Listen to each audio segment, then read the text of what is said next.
Hello, welcome to Vampire the Masquerade. Swansong. This is the second visual novel that they released. I played the first one just before it left PS Plus. Um, it was streaming only, though, so I couldn't uh, stream it on Twitch, so I was streaming it myself onto my PS5. But this one, thankfully, lets me download it. So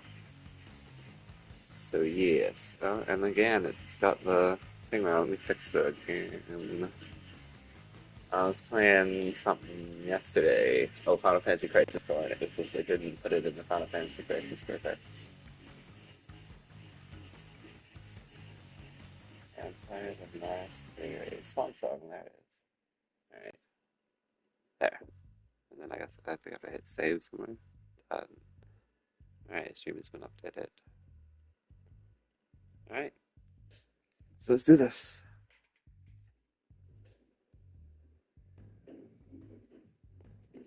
New game. The Boston court is in turmoil. We're in Boston. A code red alert has been issued which means a major crisis has occurred. Amam, Nisha, and Galeb are summoned by the prince. So the last game I thought was in New York. So that's interesting. This one's going to be in Boston.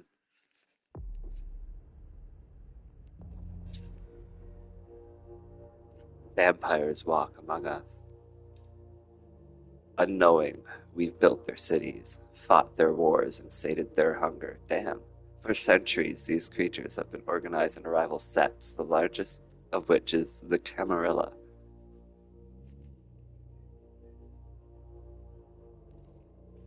In its domains, Camarilla courts enforce the Masquerade, a global conspiracy hiding the existence of vampires from the mortal world.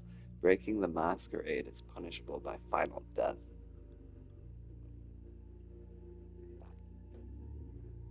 In Boston, vampire factions have long been at each other's throats. After much conflict, Hazel Iverson, the new prince, has sealed a fragile pact with a group of blood sorcerers known as the Hartford Chantry. Man, we need a Vampire the Masquerade TV show. How crazy would that be? This alliance will not only provide stability to the domain, but will hand the prince the blood trade, the trafficking of blood and mortal victims that serves the needs of the vampire elite. Tonight, the undead will celebrate. Imagine how gangbusters Vampire the Masquerade TV show would be. I'm gonna post that on socials.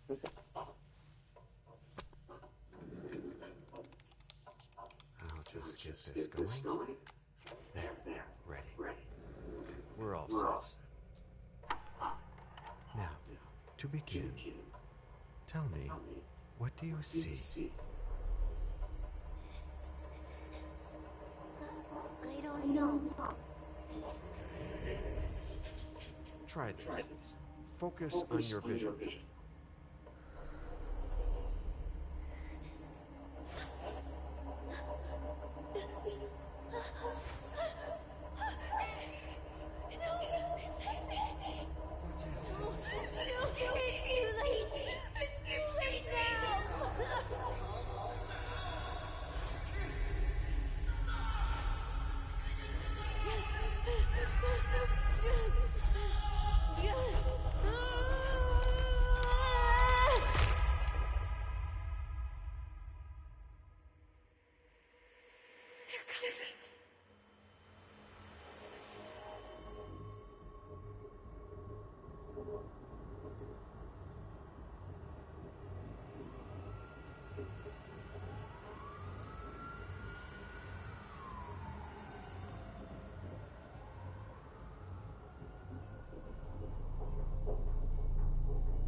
This is a.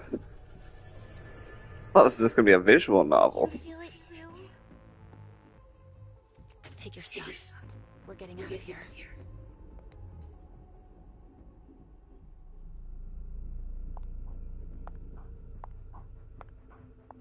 Got voice acting, 3 models, and We've everything. got a problem. The other one didn't have any of this stuff.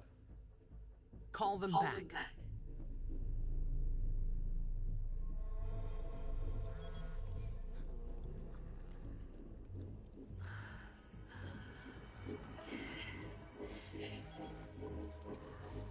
just had text on like static background. This is wild.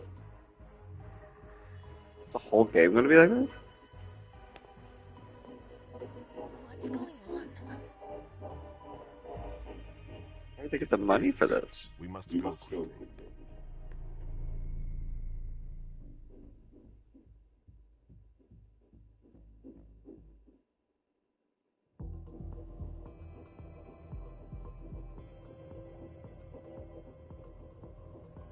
Come on. Damn it. Hurry up. Calm down. Maybe it has nothing to do with the party. You know full well I was in charge of it. If anything goes wrong, it's my head on the chopping block. Fuck. Damn it.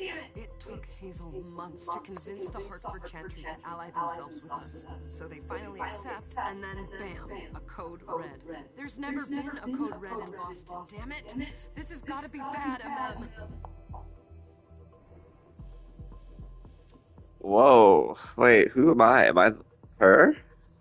In a dialogue sciences require the use of your skills. Your skill level is compared with that of your opponent. The higher rating wins. You cannot use the skill if its rating is 0. Willpower 12.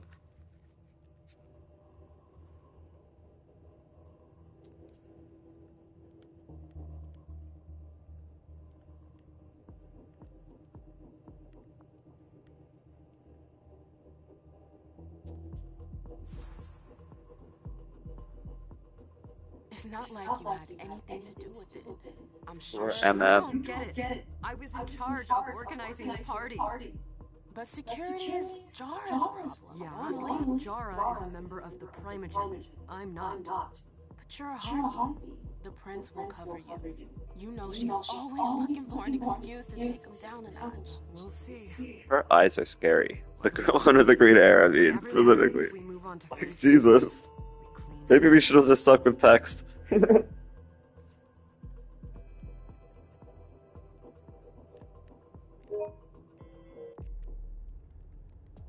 there like, can we turn on the subtitles or something? It'd be nice to see. Subtitles are on, okay. I guess I should have done that, but really gotta pay attention.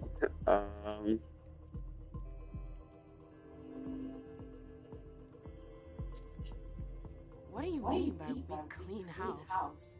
Getting rid of our archives, our documents, Oh, I thought she meant kill anything people. that might betray our network I and mean, we're relationships. vampires after all. Did you say this is the first code red in Boston? Ever since the fall of London, protocol is no longer a laughing matter. What happened in London? They've been harping on that for 4 years now. They took away our internet access, our smartphones. Damn. It's called risk mitigation, that's all. A code red is an alarm signal that's sent to everyone to say, watch out, we're all in danger. And everyone runs to shelter at the nearest safe house. For us, it's with the prince. It could have been worse. No kidding. Worse. You're not Really? even listening to me. Oh, now you'll leave the last line up, or that last line when I needed it. Change the subject. What comes after phase 2? Just pray that it never comes to that. Come on, tell me. We run. We leave everything behind and we go into hiding. As far from here as we can. There's no way I'm leaving Boston.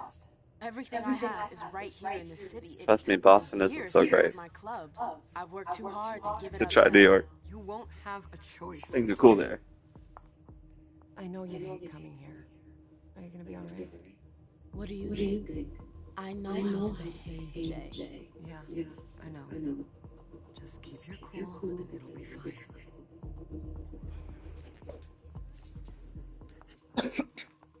Dollar rewards, 1 blue. My Okay. little darlings. You're here at last.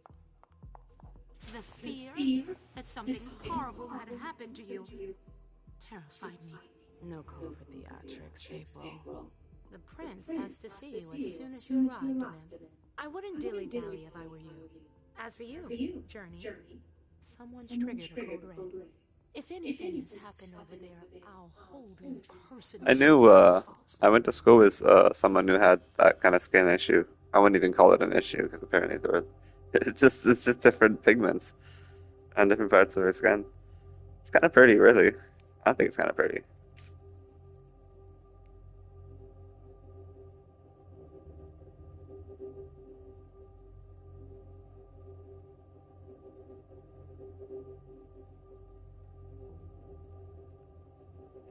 Also, no defense against disciplines. I need to. Vampires have supernatural abilities usually inherited from their clan. Disciplines. Some disciplines can be used in dialogues as with skills, but what's my clan? Did we cover that? Although disciplines are available to all vampires, some mortals may possess certain powers, although most have no defense against disciplines. Okay. Okay. I see. Using discipline generates hunger. Hunger has a value that cannot be exceeded. This limits a vampire's use of their powers. Vampire their hunger limit risks losing control, attacking and feeding on the closest mortal. Jesus. Um, so if I flatter her, that will take presence and that will use up hunger. And apparently I don't have enough for that to even work. Neither of these are going to work. And apparently I have to use the top one, which is going to use up hunger and not work, so that's not exciting.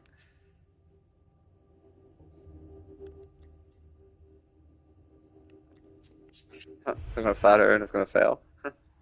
You know, back in the day, nobody could bat an eyelash without you knowing about it.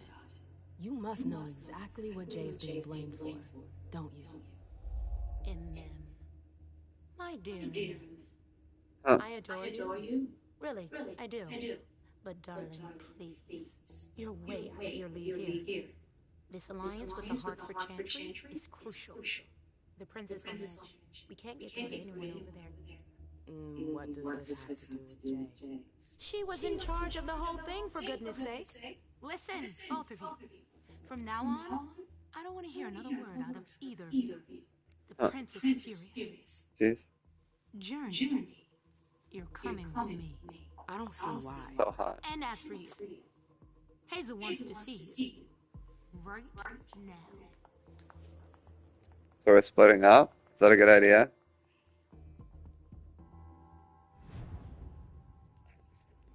There's even, man, this is so much more of a game. What the hell? I was not expecting this to be a full-on game. I thought it would just be a visual novel.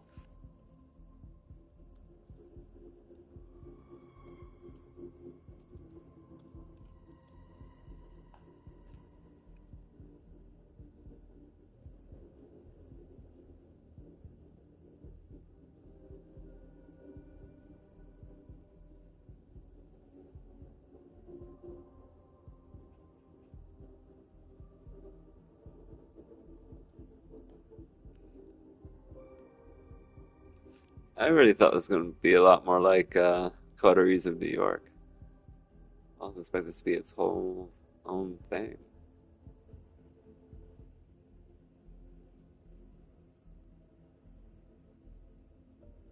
Narrative-driven single-player role-playing game in which the player controls 3 vampires. Oh, interesting.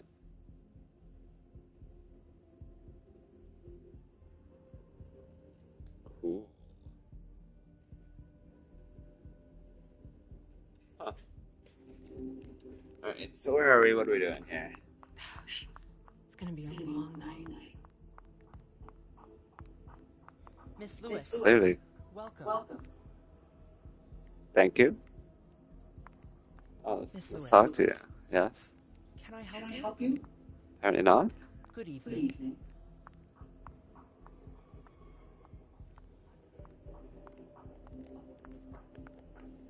So my hunger right now is at an 8. Does that go down or up? I think it goes down, right? They said 3. When it gets down to 3, that's when I'm in trouble.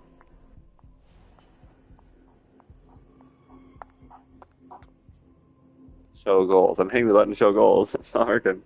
Guess we'll just focus on the cutscene.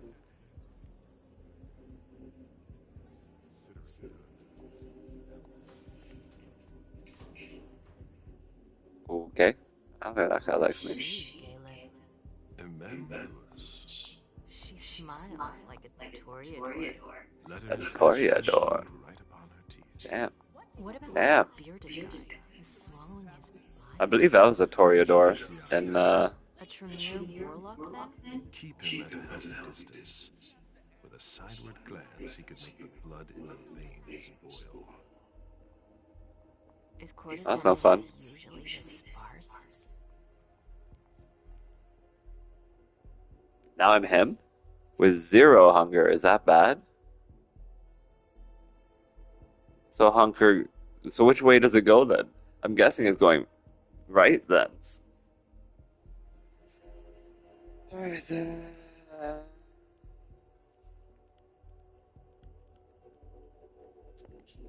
We should have all left by now. Are you worried about the code red? I'd hate to be Caius right about now. Why? Zacchaeus, Second Jesus. honcho of house security. This promises to be a busy night. I know what you mean. It's one thing to have been told that the Nosferatu don't age well. It's another thing to see it for yourself. It's by no fault of their own. Do you think you'll be able to ask the prince tonight if you can embrace me? No. Hot. Now is no longer. So we can't hug until we get permission from the prince? Probably that. I think that means she's human, Is your child? and he wants to turn her. Mr. Beryl Underwood.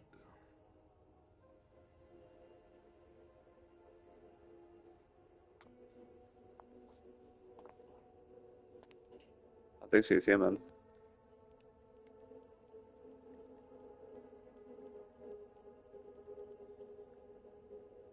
I don't want to talk to her about it.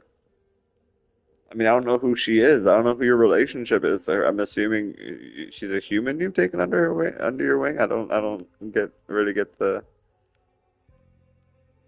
either that or maybe embracing means like some kind of romantic thing in the vampire world. I don't know.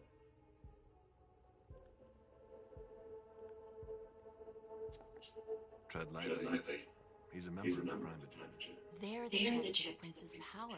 The check and balance. They backed Hazel when she rose to power after Quentin King. They'd hoped to control her. What? Things didn't go as planned? I just have a feeling she will surprise them. Never forget. More than a feeling, more than a feeling. And we sacrifice pawns. If you want to be a major piece, then behave accordingly. But Nothing can happen to you here. We're in the prince's house. She must be finished by now. Wait for me. This won't take long. It's out of the question, MM. I won't let her get away with this. All right, calm down, Dijon. Where's Journey? What's it to you? Don't start with me. She was in charge of the party. She has to take responsibility. Weird for how the this. show goal thing never works. It's too late for that. Don't waste your time covering for Wasn't her. Journey already talking to the prince? I haven't heard from my child, and no one's able to get through to them over there. Go on then. Sorry. Go and save Imani and stop wasting your breath. There are rules. Need I remind you? We're all stuck here. You're such a good boy. You'll never change. Dijon, What? Oh, come on, Hilda. She needs to grow up. The fuck? leave us. It's just standing here.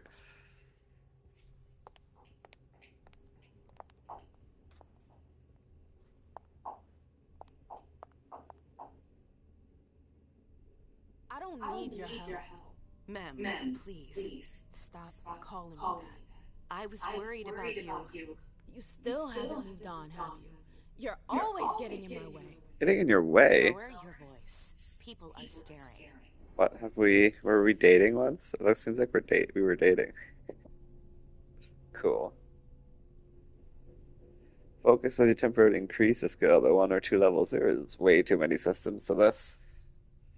The more you increase your focus, the more the willpower cost increases. To be focused, the skill must have a minimum score of 1 point. Jesus Christ. What do you... Focus. What do you want me to do with that? Right stick. Oh, hello. If the skill discipline levels are the same, chance of victory can be influenced by a number of bonuses and penalties as well. Jesus Christ. So I have 3 focus points that I can put in, but I can't do intimidation for some reason. I can only do this one. Does she know anything with code red? 30% chance. Oh, 100% chance.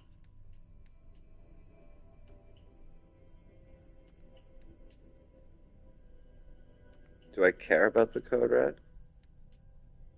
Oh, by she, it means does she know about the code red?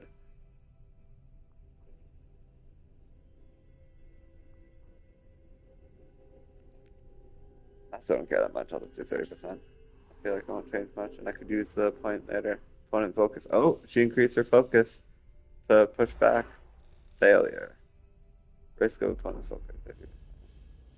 Opponent behavior. Opponent can also focus. Yeah, clearly. Thanks for letting me know.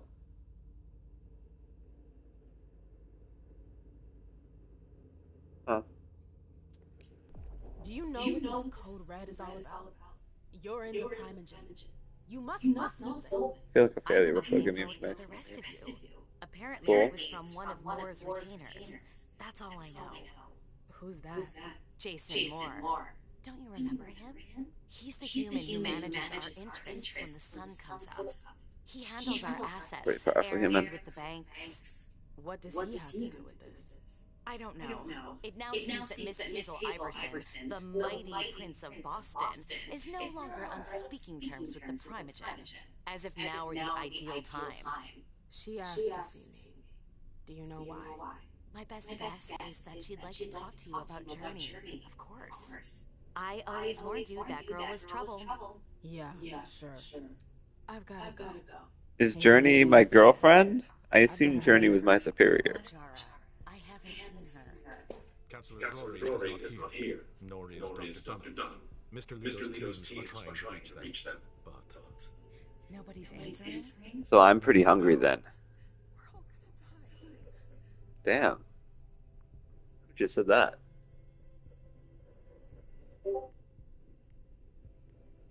That was her, wasn't it? They've all got such long faces. You okay? Hey, Abby. Hey, Amanda.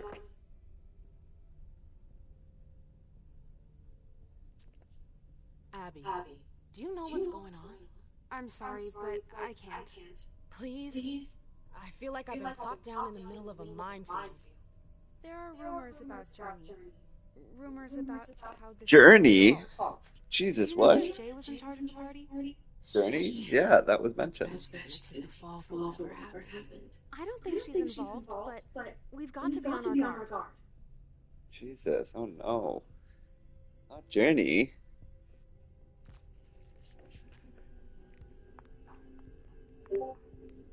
What are you texting, bud?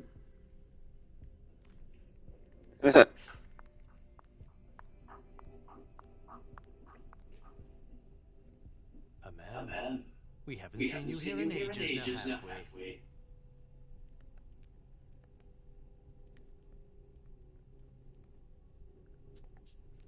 It's not like I'm doing everything I can to stay the hell away from here. Blunt and to the point, as usual. With a bit of luck, your suffering will be over soon. How's business these days? Why? You wanna invest? Don't tempt me.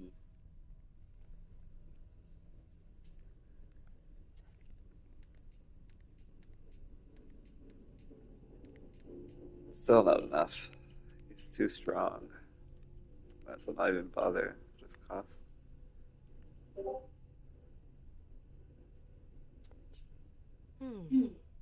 I'm shocked to think you put so much as a penny into one of my clubs. They don't bring in enough for your taste, Barrel. You're right. I'm not interested in them. Now, if you don't mind, I'd like to be alone. I'm waiting for Caleb. So you're just being polite? Maybe I should just let you be polite. Jeez. Again, it keeps saying show goals, but oh, maybe that just brings up what I'm already looking at.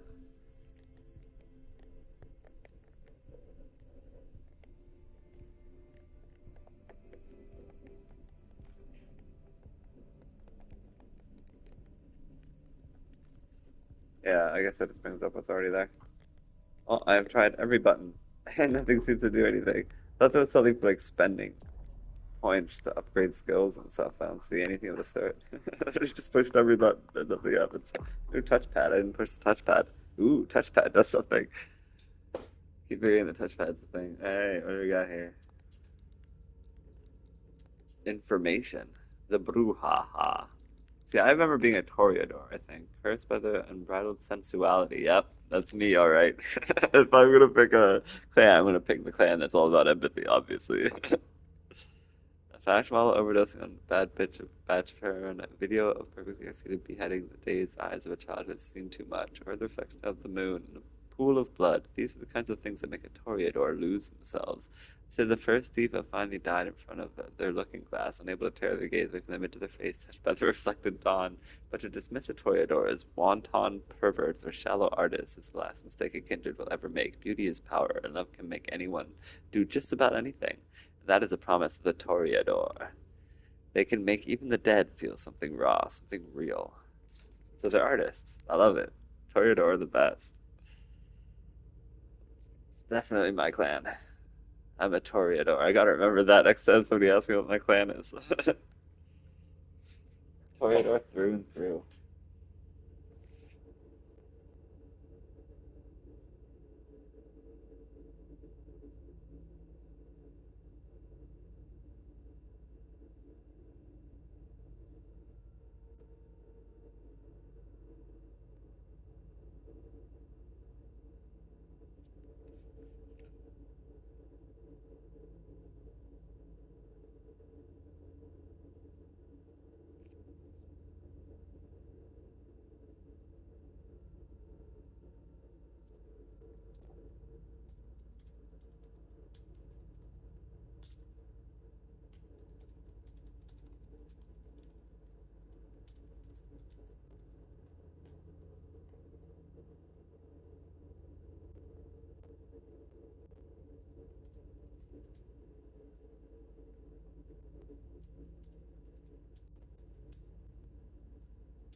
Alright.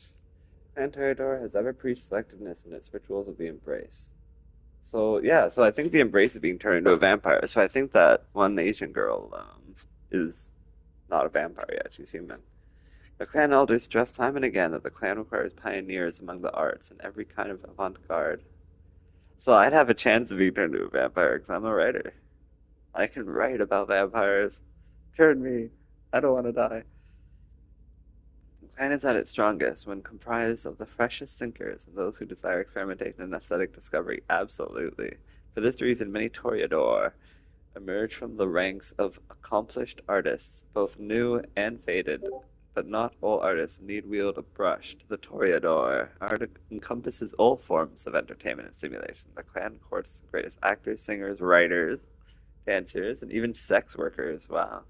If the degenerates believe such mortals will offer something new to their clan, despite the custom of embracing only the best, the toreador fixation on beauty and innocence has caused many diva to make a fledgling in haste. Many a moonlight night, new clan members have emerged as shallow hedonists, one-hit wonders, with just a stunning body with nothing else to offer. The greatest mistakes are erased and forgotten. Still, the clan is diverse, its members considering the ensemble as a kaleidoscope of talent and beauty. Okay. And then the Nosferatu are the ugly ones. Though actually, I think a lot of them are ugly. I think Malkavian are pretty ugly, and Gangrels are pretty ugly too, I think. And Bruja are like the strong dudes, the big ass dumb thinkers, I think. Those who doubt that the embrace is a curse, you look no further than Nosferatu, twisted by the mark of Cain. Members of the clan Nosferatu are warped by the embrace into hideous monsters. As such, they skulk and keep to the shadows, and they often rouse the ire and mockery of other kindred for their nightmarish appearances. Still, others are so terrified or revolted by the Nosferatu that these warped kindred have little social interaction at all. To their credit, the Nosferatu come to possess many of the whispered secrets of their reluctant fellows. Yeah, they usually hang out in like sewers and stuff. I remember dealing with them in Vampire the Masquerade Bloodlines. For the Nosferatu, the embrace is a journey through abjection as the blood of the horror gradually deforms the struggling tissues of the human body into grotesque abominations. Weeks of pain result in deformities similar to terrible birth defects, not cool, cancerous growths, crippling injuries and leper-like sores. It's awful. Those who endure it find themselves as monstrous echoes of Murnau's silver screen vision. But perhaps pain and humiliation teaches compassion. The Nosferatu, as they jokingly call themselves, are the most humane of the kindred, wearing their curse on the outside rather than the inside. London, some call on the blood to wear the borrowed faces of their victims, or disappear from sight, while others rely on prosthetics and heavy makeup. The sewer rats enjoy the grudging respect of the information brokers of the kindred, given their supernatural acumen for stealth and the fact that many kindred would rather ignore them than acknowledge them. Savvy Nosferatu exploit this for all it's worth, turning the hypocrisy of other vampires to their own profit. On the whole, the Nosferatu condition is lonely and alienating. How they react to the curse of Cain varies with their outlook and mental stamina, but it's hard to be an object of utter revulsion and not let it shape one's disposition towards one's kindred in some way.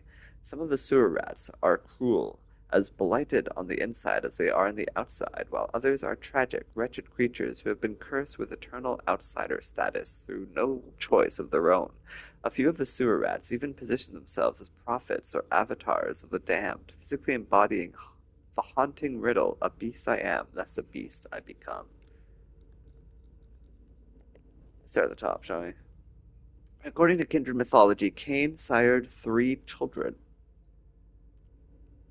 3 childer? Is that a mistake? Or I don't know. Who in turn sired childer themselves. I don't get it. This third generation came into being before the Great Flood, and some say it was their sins that called it down. You mean like Noah's Ark? The survivors, known as the antediluvians, became the progenitors of the modern clans. Each antediluvian blood endures in their descendants, feeding the common powers, weaknesses, and perhaps even the behaviors and beliefs of the kindred who belong to the clan they begat. Tonight there are 13 distinct clans, along with innumerable minor bloodlines, as well as the caitiff and thinbloods, who prouder and more powerful lineages reject.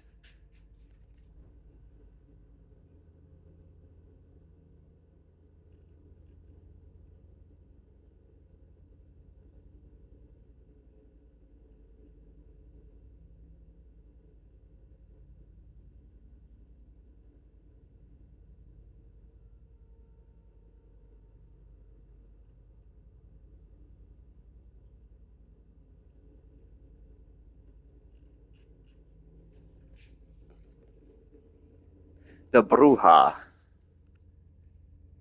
The Learned Clan, rabble. The dream of the Learned Clan is a world where all injustice has been eliminated and the living and the undead can coexist peacefully. I like them. I like that. Go Bruja. I was wrong. Bruja's awesome. Um, they say it is for love of the mortals that they lead them against their masters. In truth, they may simply rage against a distant, non-existent god they can never fight, against a curse that can never end. Theirs is a dream that poisons everything it touches. As they infiltrate or instigate revolutions, their hunger and passion ensure that blood will flow, innocents die, and peace never be attained. Jesus. Clan Bruja have always embraced from the ranks of those sympathetic to counterculture and revolution. They seek out allies, so they're like the Goth clan. They seek out allies, so they might be ugly, like I said. They seek out allies, but in a certain sort of way. They seek out allies who question normative ideas, and recognizing the fire of the oppressed, they gravitate toward the underdog. Common perception placed punks, gang members, maladjusted immigrants rejected by the society that should protect them, and placard-carrying and Molotov-wielding rioters among the Bruja. While the clan definitely includes substantial numbers of vocal and visible minorities, their desire for rebellion reaches as deep as the fraudster ripping off his own company. The lawyer representing the poor pro bono, the neo-Nazi claiming to be alt-right. Yeah, so neo-Nazis are Bruja too. And the basement dweller downloading thousands of movies illegally for redistribution on streaming sites. Wait, what? Fledglings embrace to fight and protest are commonly known as rabble. The Bruja can be passionate fighters but also critical thinkers. The clan activists are often very different from the clan theorists. In many occasions, the latter are embraced from former gender studies or sociology students. those who have survived near-death experiences, and people who have in other ways suffered and endured great personal loss. The philosophical Bruja, known as Helens, believed the best method of dismantling the establishment is to understand the social and cultural systems that allow it to exist in the first place. The clanless, the caitiff, the orphans. Not all kindred inherit the curse of one of the 13. Some don't care what their lineage is. Certain bloodlines of kindred have always been clanless, and sometimes childer of the clans are just born different. They're often discarded, exiled, or choose to distance themselves from the clans that despise them. Pure vampires, the caitiff make up for what they lose in respect, pedigree, by flexible blood and the absence of a crippling bane. Proud or ashamed of their clanless nature as they may be, these creatures have no family and represents vampirism at its purest and most individualistic. Many kindred incorrectly assume all caitiff are created accidentally, that the clanless target no mortal for the embrace. This view is outdated and ignorant. These nights, the clanless are increasingly becoming a force to be reckoned with. Though more disparate, individualistic, and chaotic than their cousins, they are all survivors, and they have begun to gather, build alliances, and make childer of their own. The caitiff who seek out mortals to perform the embrace generally target the strong-willed and those who use to uncommon hardship. Caitiff's position in the hierarchy of kindred is at the bottom, just above the thin blood, who should not have been born at all, and they are forced to fight for their place or fall and be forgotten. The caitiff see little point in embracing mortals unlikely to make it through the night on their own. While the caitiff have begun to purposefully increase their numbers, most are still created when a fledgling embraced into one of the clans does not form an attachment with their ancestral blood and does not exhibit the telltale signs of their clan's curse. When other kindred talk of the caitiff, they tell tales of Nosferatu abandoned for weeks on end without ever developing any hideousness, painfully sane Malkavians, and young Ventrue able to feed from whomever they want. Unwilling to accept such a child as one of their own, the clan abandoned them, or the child senses in their blood that they do not belong, despite their sire's protests. The creation of a caitiff is not an exact science, and many abandoned childer still manifest some of the characteristics of their parent clan, despite the absence of their bane. Clearly, these aren't all 13 clans, but that was important. I wonder if that's going to play into this game somehow. Wolves, animals, ferals. Are we caitiff? Like, what clan are we? It'd be nice if I could figure that out. A hunger older than mankind burns inside the wolves. Are we talking werewolves? When other kindred curse their appetites and choose the guild and cage of the city and the elite of the social hierarchy, the wolves accept the beast as part of themselves and run free, crossing borders between species, nations, and domains. With the ease of perfect predators, they belong to the wild, and the wild belongs to them. To think of them as noble savages is perilous, as the animals have little respect for the arrogance of civilization, and only the strongest survive their bloody hunts and savage initiations, trading stories of war and the secret histories of their kind around campfires lit with the bones of their oppressors. They have turned their backs on the Camarilla and fight tooth and claw to escape the endless plots of their fellow kindred. Clan Gangrel are outcasts, wanderers, rogues, and hunters. They make havens in the poorest parts of the city and feel no shame for doing so. They claim few domains as their own, but defer to no prince. If a feral enters a city, the prince will either accept it or have to fight the feral to get them back down. Gangrel embrace from the ranks. Okay.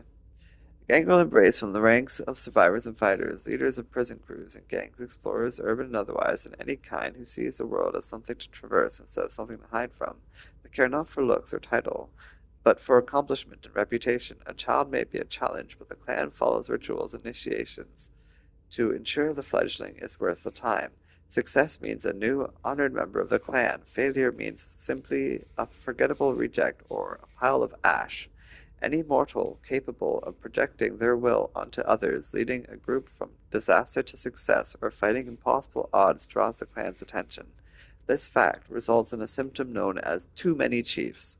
Too many chiefs, too many chiefs. Too many chiefs, too many chiefs. The clan consists of more leaders and followers. That's rough.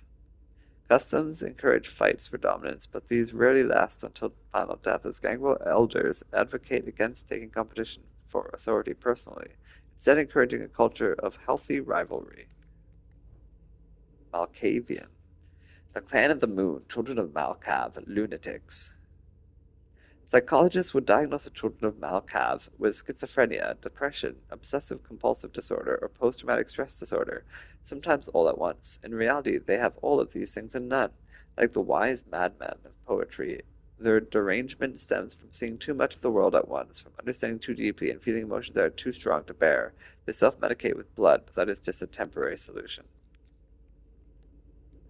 It has long been the misconception that few kindred families are as disparate as the Clan of the Moon. Other clans see them and reason they are each mad, so why should their respective origins matter?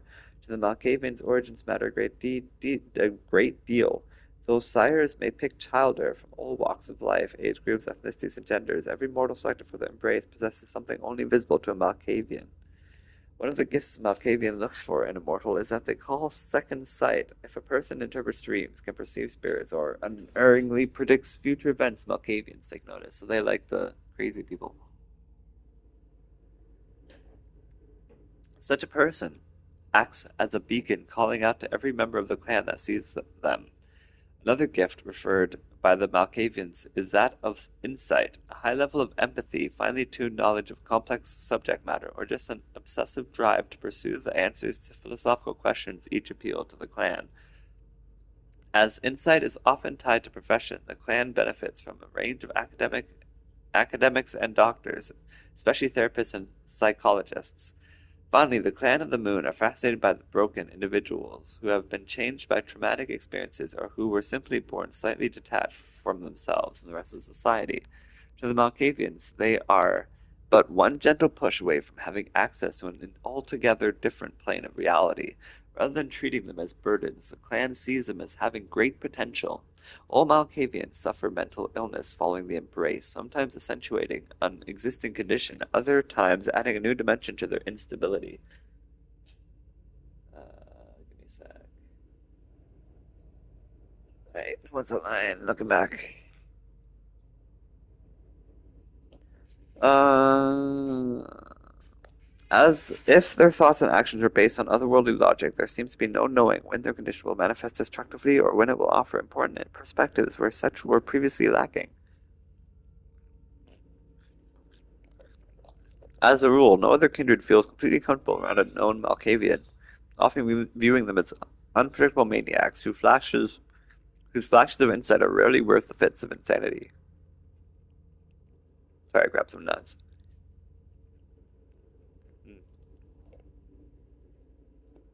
Like these nuts. Some Malkavians claim there is a common factor to their madness, that they are all physically linked through a communal wavelength, a shared consciousness of sorts. Those who are aware of its existence refer to it as a cobweb, or more recently, the Madness Network. Damn. The Madness Network. That's trippy. Now Tremere. Usurpers, warlocks, I mean they're all weird freaks, apparently. It's like, which one's a normal clan then? Toradors. All about them Toradors.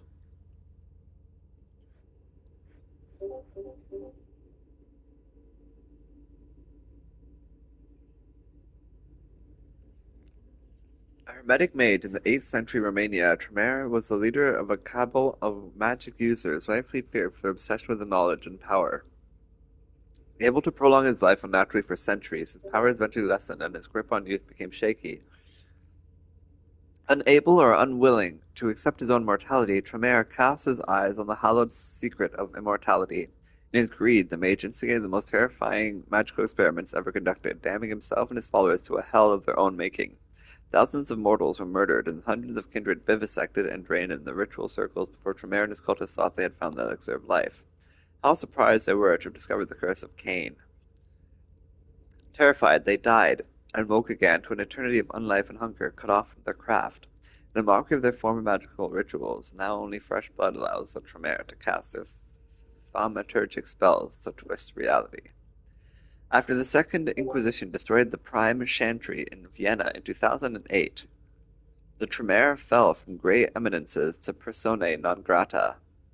In many regions, arrogance of the pyramid had made the usurpers few friends, but the need for sorcery has not disappeared. If anything, it grows as the cursed blood shifts in the veins of the kindred. Without the pyramid ordering them into rank and value, the warlocks find themselves competing with their fellow kindred and increasingly with each other for anything that might allow them to regain some of their former power. A clan-wide chase for artifacts and grimoires belonging to their ashen ancestors rival the social intrigues in ugliness, and the alliance with the Camarilla is an oft-used weapon between the houses of Clan Tremere.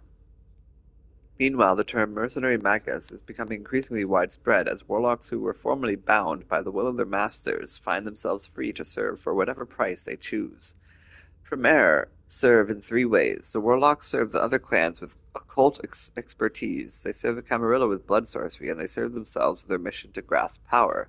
Though more Tremere ascend to praxis these nights than ever before, they still claim fewer thrones worldwide than Clan Nosferatu. In truth, most warlocks acknowledge that becoming the prince is only useful if it helps them expand their knowledge. Tremere see true knowledge, true power, as knowing the ways of shaping the world, having access to the right blood, and owning the rarest of ancient artifacts. As a Tremere ally with confused coteries seeking them out, hunt for well-protected relics and artifacts, or closely analyze fragments of lore relating to this Canaanite mythos, all the while miserably guarding their secrets with each other. They are all united in their thirst for knowledge. A kindred who wishes to understand a piece of their history will do well to approach Tremere for answers, as long as they are at peace with sharing a few secrets of their own, knowingly or otherwise. So Toreador, Bruja, Tremere, they all have something for me. Clan of Kings, Blue Bloods.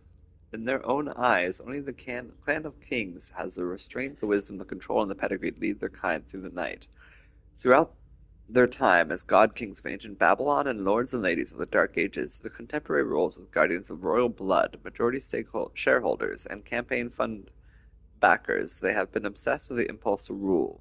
They collect their tithes in the form of precious blood, ensuring the growth of their legacy.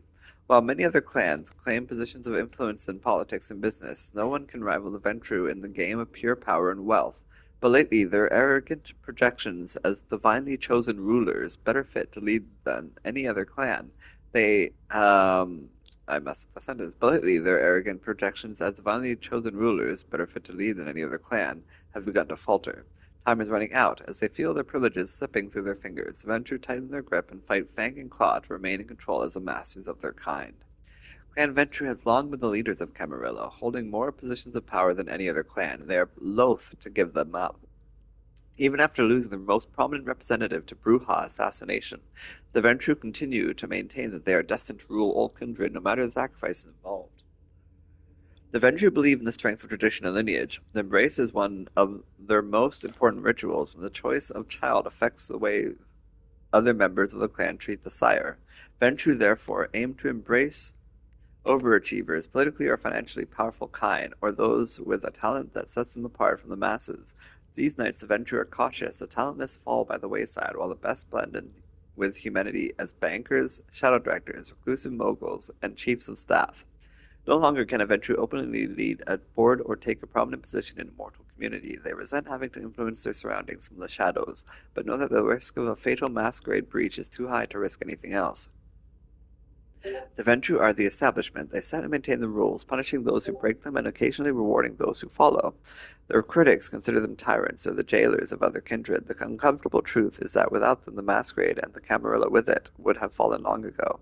The Ventrue are more loyal to their cause these nights than ever before, adversity only making them more determined to succeed, and more certain that they have the right to do whatever it takes.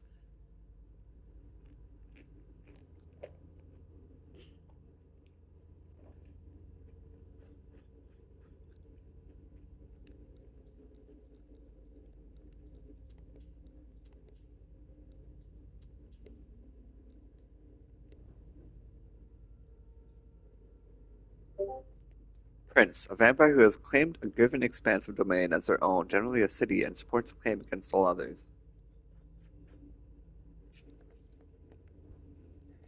The Red Salon, a low-profile and comfortable place where all the Boston kindred can afford it.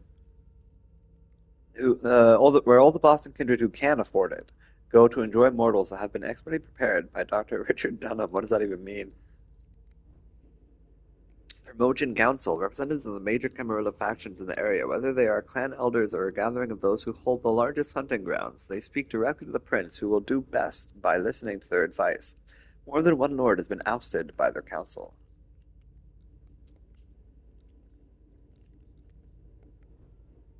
Baron, an anarch leader ruling over a domain. This anarch's movement's equivalent of a prince.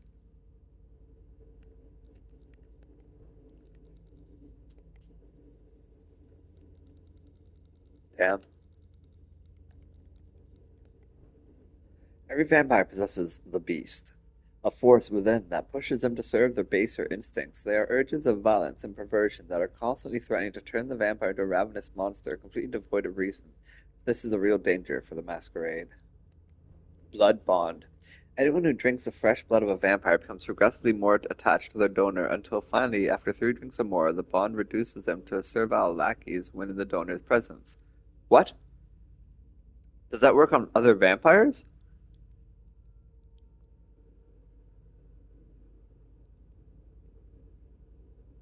Vampires call the one bonded the thrall, and term the source of the bond the regnant. When under a completed blood bond, the thrall experiences a sense of loyalty, sometimes even infatuation toward their regnant. They attempt to please their master, becoming wary and eventually even terrified of angering them. Aww. I want to blood bond with people. Thus intentionally brought to a semblance of life, the body of a vampire is functionally dead. What does that even mean? Undeath signifies its presence in pale or ashy skin, cold flesh and lack of breath except to speak, or a heartbeat. By sending the blood through the dead capillaries of their skin into their shriveled heart, a vampire can appear completely human for a night, including but not limited to a heartbeat, body temperature, and breath. The vampire can even pass a cursory medical examination, though they still fail more intrusive screenings for minute tells such as the absence of intestinal flora.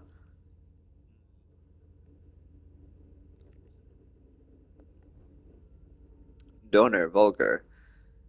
Vessel. Okay, so it's a crude way of saying a donor. A source of blood for sustenance or pleasure, primarily mortal. One would assume. A coterie, a small group of kindred, united by the need for support and sometimes common interests. Diablerie. Amaranth, archaic, an act reviled by most vampires. A diablerie involves drinking another vampire dry, ingesting not only their blood, but their very essence. Vampires of the religious bent speak of consuming the victim's very soul, and those who can sense auras can clearly see the stains afflicting the perpetrator. Damn. The act of transforming a mortal into a vampire. I knew it. I knew that was the embrace. The embrace requires the vampire to drain her victim and then replace that victim's blood with a bit of her own. Final death. Though no longer mortal, vampires still face the possibility of final death. A vampire who dies once again is said to have suffered the final death. In addition to fire, sunlight, and decapitation, vampire flesh cannot withstand endless traumatic force. Enough bullets can drive them into torpor. Once in torpor, the vampire becomes a helpless target for their foes. Torpor. These words. Generation. The number of steps between a vampire and the mythical Cain. How far descended from the first a given vampire is, sire, is 1 generation lower than their child. An 11th generation kindred sire is a 12th generation vampire. All vampires gain their unholy prowess from the blood, but not all blood is equal. The closer a vampire is to their mythic progenitor, Cain, the greater the potential of their vitae. A vampire's generation does not necessarily indicate their age. An elder might have sired a vampire of the 10th generation when Columbus sailed. Methuselah could have begotten a vampire of the 6th generation last year. Fair. Ghoul. A mortal who drinks a vampire's blood becomes something both more and less than human for a time. Derisively called a ghoul by Western vampires, the mortal gains a smidgen of the power of a true vampire. The vitae consumed not only brings a rush, but also arrests the aging process. The effects are temporary, however, and if weaned off vampire blood, the mortal deteriorates rapidly as years catch up with their halted aging. Damn. Vampires use ghouls as retainers where loyalty outweighs keeping the masquerade. Hunger. Part appetite, part lust, and part addiction, hunger gives voice to the blood and claws of the beast. It calls to vampires constantly, whispering and screaming of needs, urges, and desires. Every vampire awakens to hunger and must kill to completely silence it. The kindred pay for their immortality and their powers and hunger, and the bill is always coming due. Kindred, or Cainite, archaic. The Camarilla term for vampires as a whole, or a single vampire, according to a rumor, this term came about in the 15th or 16th century after the Anarch revolt. The Masquerade. The great conspiracy hiding the existence of vampires from mortals, designed to protect vampires from destruction at the hands of mankind. The Masquerade was adopted after the medieval Inquisition claimed many kindred lives. This is the only Camarilla tradition, universally respected, but also the one that is broken most often. A sloppy feeding with witnesses, a vulgar display of undead might, a confession to a beloved mortal. These things happen, but kindred are expected to clean up after themselves, or there will be hell to pay. The crime world code, Snitches Get Stitches, doesn't even begin to describe how seriously both Camarilla and the Anarchs take the Masquerade. In the age of social media, clickbait, and fake news, a Masquerade breach is easily overlooked by the masses, but any transgression can end with the Black Ops team kicking in a haven door. Only the craziest Cainite superiority fanatics dream of an age where they can rule openly. The rest have faced reality. The undead fare better as parasitic powers behind the throne than as grey predators or infernal lords of human dominions. While New England certainly isn't lacking in vampire strongholds, Hartford Chantry is the most famous Tremere haven. A direct rival to the Salem Chantry, Hartford has held its own for several centuries, during which it was subject to infighting, enemy attacks, and turf wars. Its influence, which fluctuated over the years, greatly increased under the reign of John Rice, who led the domain until 2014. His successor, Deneb Osborne, seems intent on maintaining this same momentum in the years to come, as demonstrated by the recent detente between Hartford and Boston. Retainer. A mortal in the service of a vampire, commonly a ghoul. The terms are usually interchangeable, with retainer being the polite choice. The Institute. Kindred must blend in among the mortal masses. Some Malkavians believe they need to be treated in order to do this, by reducing the delusions that make them stand out. The previous Prince of Boston, Quentin King, created an asylum where members of his clan could seek treatment, the Institute. Okay, we did it. We read everything on this list. We now know all the things. Alright, what's next? Talents. Let's see here. Talents increase your abilities. Each talent is tied to a specific action. Repeat these actions to progressively unlock tiers of a talent. Okay. So I gotta use them to upgrade them. Got it. Trait menu. Traits are positive or negative effects that influence the ability of the character in question. Traits are only revealed once they have been earned as a result of action, a character's choice, or a consequence. Hunger level, whether high or low, confers temporary traits that affect the character's abilities. That rises suspicion rating creates more negative traits, increase the difficulty faced by the characters. Oh dear.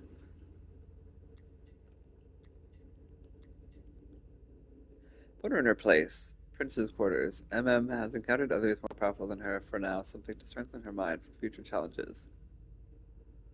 Minus 10 to the next experience cost for the mental attribute. Jeez. The beast is near. Oh dear, we gotta do something about hunger. So don't even try psychology, try intimidation instead, because we're so hungry.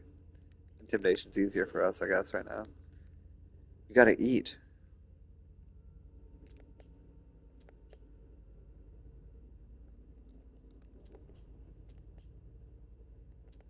Yeah, cool.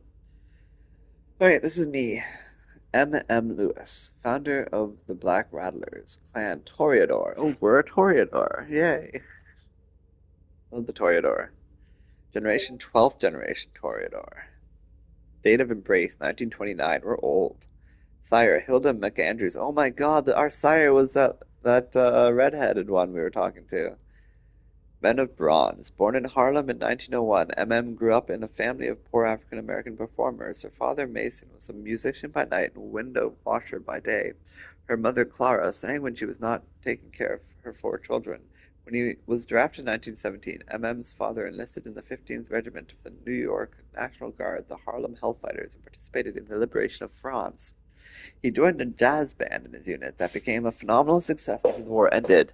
Past Studios had them record an album which would become the first jazz record to be played non-stop on French phonographs.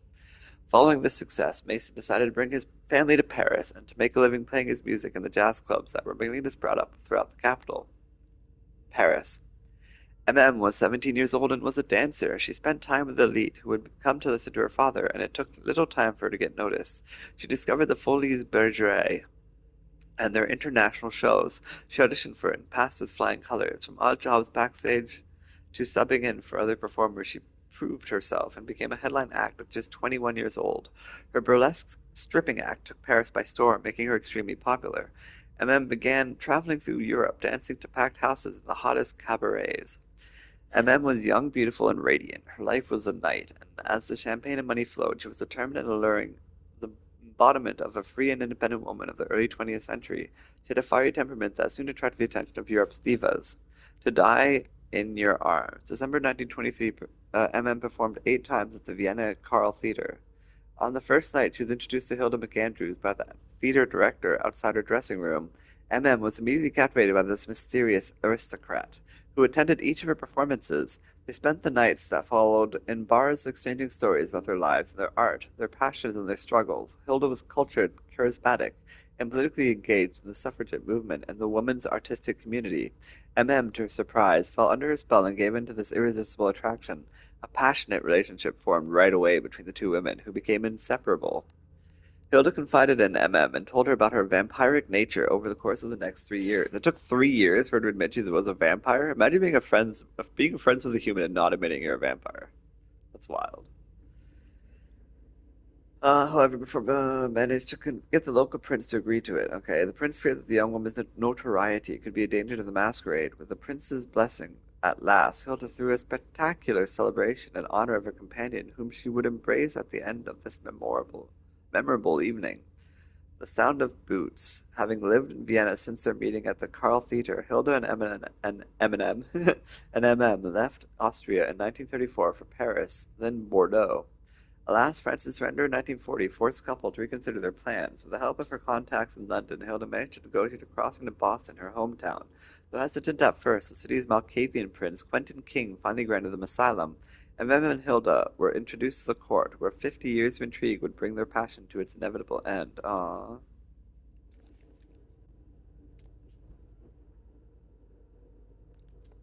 It didn't explain where she got her tattoos, or whatever those are. I was curious about that, but well. It has been many years since MM attended the Boston court. A free spirit with considerable influence, she prefers to focus on her clubs, the Black Rattlers. However, things could change if she were to agree to take on new responsibilities. I guess we shall see. So we're not good at rhetoric, but we're good at intimidation, persuasion, and psychology, and presence, but not dominate. Or he's good at rhetoric, but not psychology. Protector of the Camarilla. His clan is Ventru, so he's one of the leaders. 10th generation. Is born in 1745, sire Jean-Baptiste Tavernier, child Beryl Underwood. In 1710, in Constantinople, Merisa, the king's light, gave birth to Szad Suleiman, her firstborn son, Merisa, whose birth name was Jeanette de Bazory, left France and joined the harem of Ahmed III, Sultan of the Ottoman Empire the previous year, and quickly became his favorite. She was a doting mother who was constantly concerned about the child who was destined to inherit his father's throne. Suleiman, for his part, was given an excellent education and learned about courtly life with his younger brother, Szad Mustafa. The two brothers had very different personalities. While Suleiman was quiet, stubborn, and adventurous, Mustafa was more versatile and fearful. The fall. In 1730, their father, Ahmed III, became unpopular, and the Janissaries revolted against him and forced him to abdicate in favor of his nephew. From that moment on, the seething Suleiman began plotting revenge in the long term to restore his father to the throne. Although he was aware of the problems this would cause, he felt that the only thing to do was to put the rightful ruler back on his throne. His mother, having heard of this, made him promise to give up his plan and disappear before the Janissaries could kill him. She convinced him to leave for the west by faking his death. Suleiman secretly set sail one night in 1732. Marisa died a few weeks later out of grief over the loss of her son, it was said. However, the truth was quite different. Having caught wind of her betrayal, the Janissaries murdered her. New life. The boat that belonged to Jeanette de Bazary's family took Suleiman to the port of Antwerp, where, in homage to his mother, he called himself Galeb Bazori. He was adopted by a family of diamond merchants who traded between Europe and the New World, and whose newfound fortune grew rapidly. Under their guidance, Galeb sailed the oceans in search of new business ventures. He honed his knowledge of astronomy and mathematics, forged relationships around the globe, and used the opportunity to weave an impressive web of influence. His business dealings brought him into contact with aristocrats, whose conventions he mastered, as well as with drunken sailors whom he learned to manage. Out of necessity, he became a leader. His natural authority and his ability to adapt won him respect. Little by little, his life on the deck of the ship became his only source of pleasure. He never set foot in his native land again. It was through sailors that he learned of his mother's death, followed by that of his father, and finally his brother Mustafa III's ascension to the throne, a throne that could have been his, a family that he could have saved. No matter how far he sailed, these thoughts were always with him. The embrace. During a stop in Cadiz in 1740, so it's only been like 8 years, he met Jean-Baptiste Tavernier, a renowned French explorer and merchant who had supposedly died in Moscow in 1689. In reality, he was a venture seeking to expand his control of the diamond trade at all costs. Collaboration between the two men proves to be fruitful, even beyond Tavernier's expectations. Bazary's effectiveness and his discretion delighted him. In the space of a few years, their professional dealings were enriched by secrets, and the young sailor saw in his mentor the father figure that he had never really had. One calm night. Jeez. Oh my god, I'm not even halfway. Trek of the Camarilla. One calm night, after a particularly turbulent Atlantic crossing, Galeb opened up to Tavernier, a bit, I guess, when you have 300 years of history. Galeb opened up. We haven't even made it 10 years yet. Maybe 10 years. We made like 12. Galeb opened up to maybe 15 now. Galeb opened up to Tavernier a bit more and told him about his background. Tavernier understood that what appealed to him about this young sailor, his nobility, which, although hidden, naturally emanated from him. A thought came to Tavernier, who had never sired anyone before. He began to treat Galeb as a true member of his family and spoke to him about the occult to gauge his reaction. Then came the thorny issue of revealing his true nature. Tavernier portrayed the embrace as a gift. It didn't take much to convince the young sailor of the value of the agelessness. Galeb accepted. His embrace was painful and bitter. It took him several days to be able to tolerate the beast that would now gnaw at him for all eternity. Tavernier attempted to focus his child's anger on the revenge he would get against those who had deprived him of his throne, but Galeb did not see things that way. His thirst for justice was replaced by disgust for humankind and growing interest in their affairs. He now wished to rise above the kind, to use the eternity for previously impossible purposes. His sire, who saw a certain interest in it, let his child experiment. Galeb spent half a century roaming the 7 seas of the globe, getting rich by acquiring diamond mines and trading companies. He toyed with the laws of men, but scrupulously respected the principles that Tavernier had instilled in him. The mutually beneficial and balanced relationship continued until the early 19th century. A hunter's instincts. Under the pretext of wanting to share his love of nature and the great outdoors with Galeb, Jean-Baptiste invited him to go to the Marais region to meet an old acquaintance of his, explorer Toussaint Charbonneau. The gangrel chose to establish his den in the heart of the forest and lived like an animal. Despite his sire's instructions, Galeb had difficulty finding Charbonneau. After a physical encounter, the trapper understood why Tavernier had sent him this venture. So he attempted to share his connection to the animal world with him, as he had done with his sire before him. While Galeb was not interested in his ability to communicate with animals, his talent at tracking prey seemed more worthy of a kindred. It even proved to be necessary in the midst of this forest for a palate as refined as his, which was not satisfied with just any kind of blood. With practice, Galeb was able to track down his prey on his own. Charbonneau even trained him to differentiate the essence of a mortal from that of a kindred, or even from that of a lupine. The onset of the is that werewolf? The onset of the winter season forced the men to part ways. Chabourneau headed back to the Pacific. Bazori returned to civilization with a new skill. Although he would never reveal this to his sire, he was thankful to him for giving him this opportunity. Oh, that's sweet. Settling down in Boston in 1806, with the Napoleonic Wars tearing Europe apart, Caleb met James Underwood, who, through the Sugar Trust, controlled the refined sugar trade. With the United States under an embargo, Underwood's business was failing. Caleb mustered all his knowledge to organize a large-scale smuggling operation, amassing a small fortune in the process. Underwood and Bazary formed a close relationship. Beryl Underwood was born in 1807 and inherited the business from his father, James, who died when he died in 1833. Caleb knew Beryl as he had watched him grow up. The 26-year-old heir asked the man he viewed as his mentor to stay with him and help him, and Caleb agreed for several reasons. His respect for this business-minded mortal, whom he deemed worthy of his interests, his honor that urged him not to abandon the relationship he had with James, and the profits he would make. He felt that his future lay in the New World, and that it was better to settle there as soon as possible.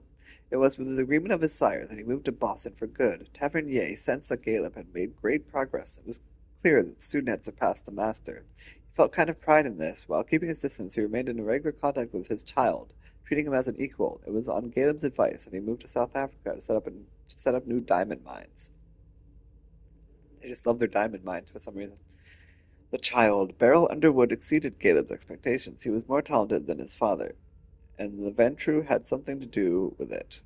But a vampire cannot become involved with a mortal over the long term without compromising their identity. Over the years, Beryl's doubts led him to question Caleb, who gave him a frank answer. He admitted his monstrous nature to him. This was far more repellent to Beryl, who became more determined and asked Caleb to give him the embrace. Caleb had never thought of siring a child himself, so he put off the decision and did not accept until 1869. Beryl's embrace was quick. He immediately felt empowered. His ambition knew no bounds, and he sought to enrich himself by any means necessary. The Sugar Trust became the center of an international conglomerate that extended beyond the sugar trade.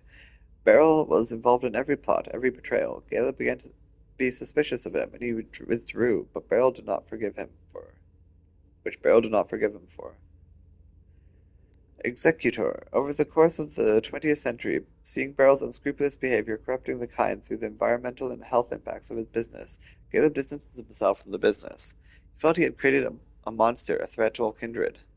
Quentin King, the Prince of Boston, offered him the position of executor of the prince, which he accepted as a means of escape. King made him one of his favorite tools, hunting him to hunt down those who threatened the Boston Camarilla.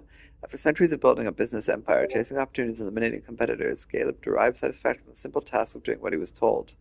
He didn't count the kindred destroyed, the mortals killed, or the thin-blooded suppressed. He served his prince with his signature loyalty. When Beryl Underwood joined Quentin King's Primogen Council, Caleb grew wary. I see. The Beckoning. In recent years, the elders have started to feel an increasingly insistent urge to travel. Tavernier was one of the first to give in. Not having been warned, Caleb considered this a betrayal. However, he also felt this same need. He was almost ready to give in to it, but King's disappearance changed everything. Underwood asked Caleb to become the new Prince of Boston. He hoped to be able to manipulate Caleb to serve his own interests, but Caleb knew his child all too well and refused this poisoned gift. So it was Hazel Iverson who became the Prince of Boston. Quickly she surprised everyone by proving to be much less manipulable than expected, which was a pleasant surprise to Caleb. He then decided to put himself at her service. Iverson was happy to have a renowned ally like him and accepted. One last wish. His interest in the Camarilla and his kind was renewed, as this new prince seemed to hold her own and had great plans for the future. It was during this same period, that Caleb heard about a young mortal who had just graduated from MIT and had gone to Silicon Valley to found a startup specializing in the blue economy. He inquired about her and finally met her. Finally, he won her trust and offered to make her his ghoul, with the aim of embracing her in the near future. He hoped to make her the counterpart of Beryl's self-destructive drive. However, when was this? It doesn't even give a year. I was wondering how old she is and if she's been drinking his blood to stay young. However, Hazel Iverson did not subscribe to the same policy as Quentin King and would not grant the right to sire so easily. She even saw it as a way to maintain control over her precious Caleb. Jesus, but Caleb gave his loyalty to her freely. Consumed by the beckoning, he could no longer bring himself to leave without having repaired what he considered to be his greatest mistake. And what's that? Oh, we should check out his stats too. Rhetoric, intimidation, persuasion, dominate, presence, not psychology. What about her? She doesn't have intimidation or presence, which does have dominate. That's weird. To not have intimidation, but to have dominate. Nature can see the past as well as possible futures. Her gift has always fascinated those in power, but she would be willing to give it up to be able to care for her daughter Halsey for all eternity. Aww. Aww. Date of embrace, 1939, clan Malkavian, generation 12. That which remains. Leisha's story is nothing more than a collection of fragments due to her memory impairment. She remembers that she is from France, near Lyon, and that Dr. Richard Dunham is her psychiatrist, as he has always been. I mean, he's probably dead. She knows that he saved them from the war in 1939, both her and her daughter Halsey. He made it possible for them to join the Boston court. Okay, so he was a vampire, held at the time by Quentin King, a child of Malkav, like them. The rest is nothing but light and shadows. Leisha knows the names and sometimes even the stories of those around her without knowing exactly why or how. She remembers Quentin King, the previous prince, and his legendary obsessions, and more recently Hazel, the first year of her rise to power. Leisha remembers her warmly and fondly, despite only knowing her for a single year before leaving to be put into slumber at the Malkav Institute of Boston as prescribed by Dr. Dunham. Leisha suffers from sudden visions where the present moment and possible futures bleed into one another. She fights her gift in order to be fit to take care of Halsey. However, this does not serve the prince's plans, as Hazel views this power as a way to master fate and bolster her ambitions. Okay. Camarilla. Oh, she seemed cool. And hot. She's a Toreador. Ah, wonderful, another Toreador. 12th century. 12th generation, I mean, Sire Robert S. Ziegler. She was only sired in 1999. Wow, she's pretty young. Bay Village and Ambition. April was born in 1970 in Boston's Bay Village neighborhood. She studied fashion in New York before leaving to train with prestigious fashion houses across Europe. Upon her return to Boston in 1998, she founded her own house of high fashion. The unique anti-conformist elegance of her creation soon drew the attention of the divas of Boston, and naturally invited April into their social circle, where she found herself intoxicated by their charm. April found an inexhaustible source of inspiration in the members of the clan of the Rose. One member of the clan was a well-known art collector whom April met and became enamored with. Their boundless passion pushed her to accept an embrace that she understood nothing about, after only a few months. However, her lover and sire quickly lost interest in her after the pride of flaunting his conquests in the most fashionable spots in Boston. The first years of April's life were spent alone in solitude. She found refuge and support in one of MM's clubs, where she learned all about her new nature and the history of the kindred. There she met souls who were worn out by their mad hopes and suffering. It was in this club that she first met Hazel Iverson.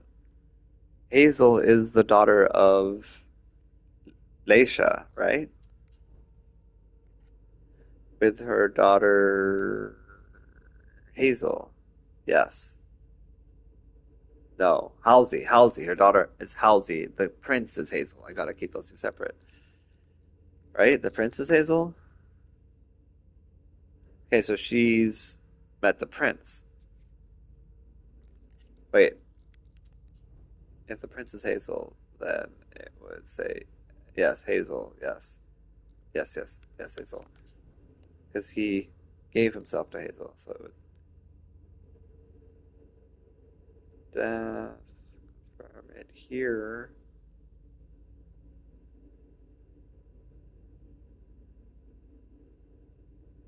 Yep, Hazel Iverson was the new Prince of Boston. Okay.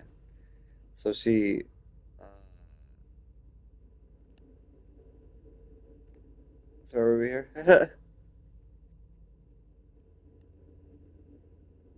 Oh, yeah, down here. Um. She found refuge and support in one of Eminem's clubs. It was in this club she met Hazel Prince, a kindred whose embrace and abandonment by her sire reminded April of her own circumstances. April admired Hazel for the way she was able to turn the situation to her advantage. April offered Iverson her support and her services. Thanks for her loyalty, Hazel granted her the title of Herald when she took over the domain. Oh, that's sweet. Dahan Sayaka. He's a Tremere, ninth generation, so better generation than the rest of us. But he was only born in 1998. Sired by Marie de Richet, child of Imani. Dahan, Dahan had a passion for the occult. He was working in a record shop when he became acquainted with Marie de Richet. His kindred had fled Hartford after being sentenced to final death for receiving the embrace from a Tremere vampire without the approval of the city's prince. She joined Marcel, the Prince of New Orleans, and specialized in voodoo rituals. In 1998, she decided to sire Dahan because of exceptional aptitude he showed for his art. To deepen his knowledge of thaumaturgy with other chantries, he decided to go on a journey that was the same as the one Marie had taken when she was younger. On his way to Salem, Dahan made a stop in Boston, and Hazel Iverson asked to speak with him. She sought new supporters to counterbalance the power of her primogen. She earned Dahan's trust by revealing that she was aware of his origins, his bloodline, and their banishment from New England. She promised him her utmost discretion if, in exchange, he joined the Boston primogen and kept her informed of their every action.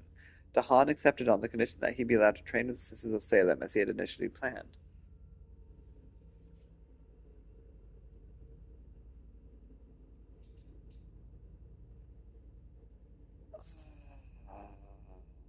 The Warlock was very well received, in particular by Richard Dunham, who was conducting secret research on blood and was delighted by the insight the thaumaturge would provide. Dahan went to negotiate the agreement with the Hartford Chantry on behalf of Hazel, not only because he was his prince, but also to exact his revenge on those who had punished his sire. Okay.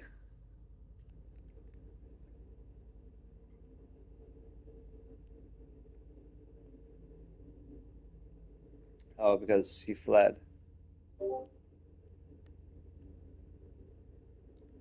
Okay. Well, that was before he was even born, but okay, I guess he held on to that. Another Toreador. Hilda McAndrews is another Toreador. The best clan, honestly. Generation 11th, date of birth 1788. Hilda was born in Boston in 1754. Her father, Dr. Aaron McAndrews, was a professor of chemistry and medicine and enlisted in the Navy as an officer. He was taken prisoner in England during the Revolutionary War and gradually fell in love with the country. After his release, he continued to voyage to the British Isles. He would, on certain occasions, bring along his daughter Hilda, the young painting prodigy, convinced her career would flourish there. This was how Hilda came to take up an apprenticeship in France under the tutelage of Adelaide Labelle Guillard, a great painter of miniatures and pastels. Rebirth. There she met Marie Margaret Carreau de Rosemont. Uh, Marie Margaret Carreau de Rosemont, an apprentice like herself. The two young women fell in love almost immediately. Driven by the fearlessness of her youth, Marie Margaret flouted her prince's authority and sired Hilda only 2 years after her own embrace. She lost her own life for not keeping the traditions, and that damn, that sucks. So she got excited with Hilda and turned her without permission, and then died for the transgression. Margaret's sire, Adelaide, aware of the young woman's talent, successfully interceded with the prince on behalf of Hilda, and stopped her from being killed too, and officially adopted McAndrews. She became Hilda's mentor by proxy. Okay. So Adelaide, the sire of her sire, became her mentor. Adelaide was a strong woman and a pioneer in her art. Having faced misogyny and slander, she was an activist for equality between men and women at the end of the American Revolution. She passed on her feminist convictions to her apprentice, who, forced to paint under a number of male pseudonyms in Europe, was chomping at the bit for the fame that her gender prevented her from attaining. Hilda nurtured a desire to take revenge on society, both mortal and vampire. She traveled across Europe to meet the feminists who rose up during the 19th and 20th centuries. In particular, she marched alongside Emmeline Pankhurst's suffragettes.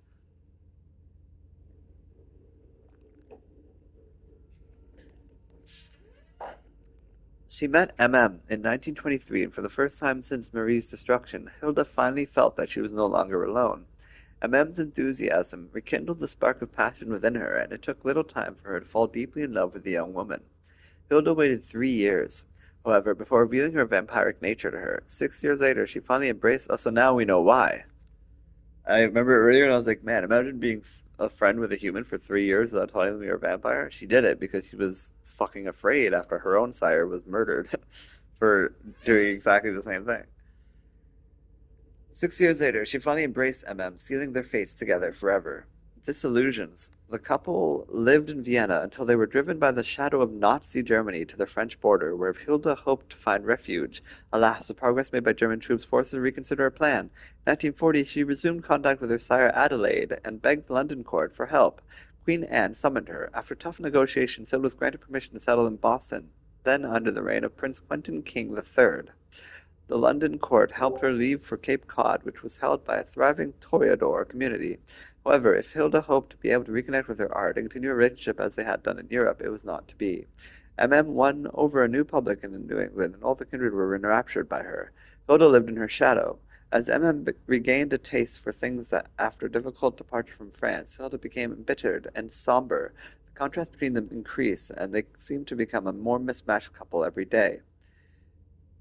Hilda refused to live apart from MM, despite their artistic incompatibilities. Nevertheless, she felt the looks from her clan begin to change. She received embarrassed smiles and downturned faces as she passed them. Her relationship with MM finally came to an end in March 1990, amidst resentment and regret. Aww. After their separation, MM left the court to live on fringes of the kindred territory, while Hilda remained firmly embedded in Boston's high society. Coping with Quentin King's madness and brutal reign, McAndrews maneuvered to gain visibility and power. In 2014, as the beckoning began to win over the city's oldest licks, Hilda established herself as one of Boston's last figures of power. Along with Beryl Underwood and Richard Dunham, she conspired to appoint Quentin King's successor, and was made part of the Primogenic Council. The cohabitation with Hazel Iverson proved to be more complicated than anticipated. At first convinced that she had found the ideal puppet to dangle over the city's throne, Hilda quickly realized Iverson is not the young, easily manipulated woman she had hoped to influence. Quite the contrary. Iverson is the new prince? I believe Iverson is Hazel Iverson. Yes, Hazel Iverson, yes. Okay, it was in that very paragraph. Okay, we're good. We're done. We did it. We read through everything. Toreador. We are a Toreador, and we're very hungry. Let's see what this person wants to say. Sorry, ma'am. You can't come through here. Oh, fuck. Where am I supposed to go, then? Answer the prince's summons. Where do I find the prince, though? Maybe this way? Did you want something? No, you're talking to my sire. Is there a problem? No, whatever. Sorry. Sorry, that's not possible. Jesus, where the fuck am I supposed to go? Pretty sure I came from there, didn't I? I talked to you already. Go to the prince's. Okay, so we gotta climb up the elevator. I'm not used to walking in high heels. Hazel must be pissed. Oh, what, though? I just hope she's not killing my friend. She probably. As long as she doesn't kill Jay.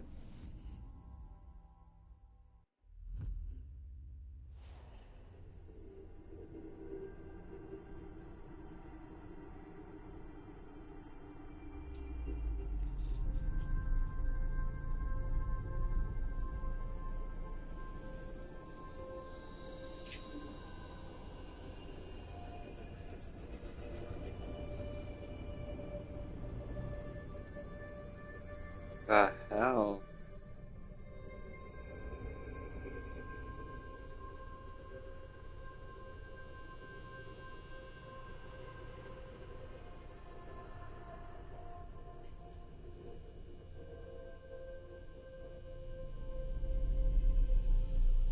Something tells me this is the third vampire.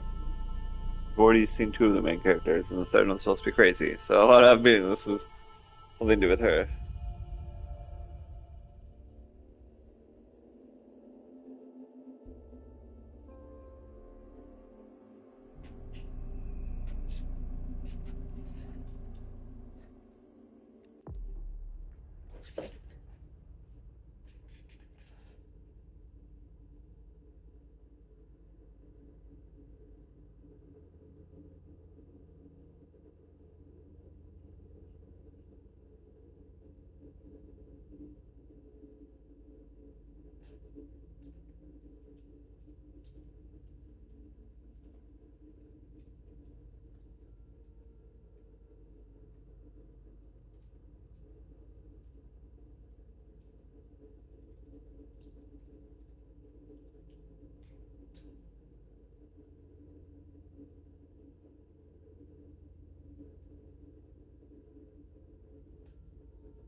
Is everything okay, Mom?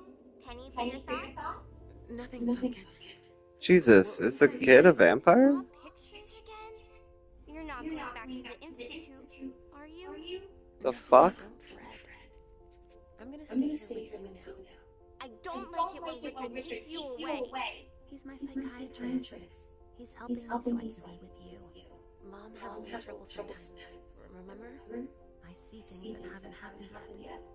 And I forget others. Yes, I know. And you have to slumber so you can rest all alone sometimes. The fuck? I have a feeling she's imagining this girl.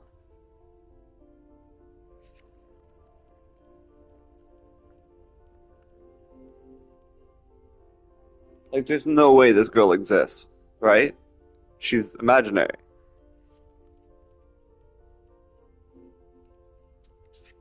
It seems like an eternity without you. I missed you too, Mom. I need my sweet little monster. Mom? What's going on? Why does everybody look so upset? I think something serious is happening. I'm worried. I still haven't seen Richard. I looked for him so I could explain, but he can't be found. So, what do we do now? I was told to wait here because Hazel wants to see us. There are Woman's guards crazy. and your mother must talk to them. Oh, then I'll go hide, because grown-ups talk to me too much. If you want, sweetie. But don't wander off. Go on. Show me what you do to make sure no one spots you. Okay, here I go. Yep, she does not exist. Wonderful. Woman's fucking crazy. It's been a while. Hey, When did you get out? just tonight. Hazel wanted to see me. That means she's extremely worried about the situation. That or she's a major drama queen.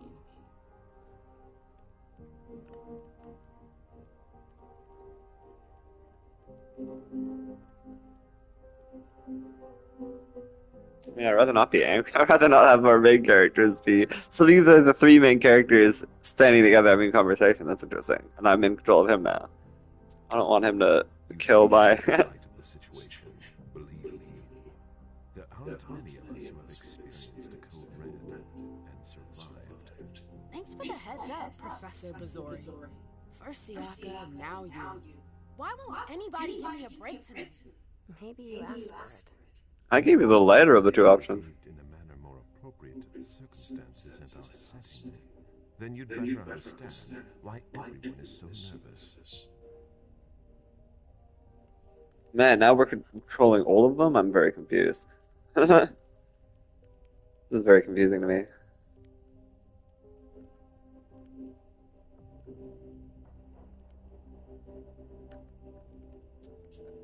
Stop it right there, Missouri.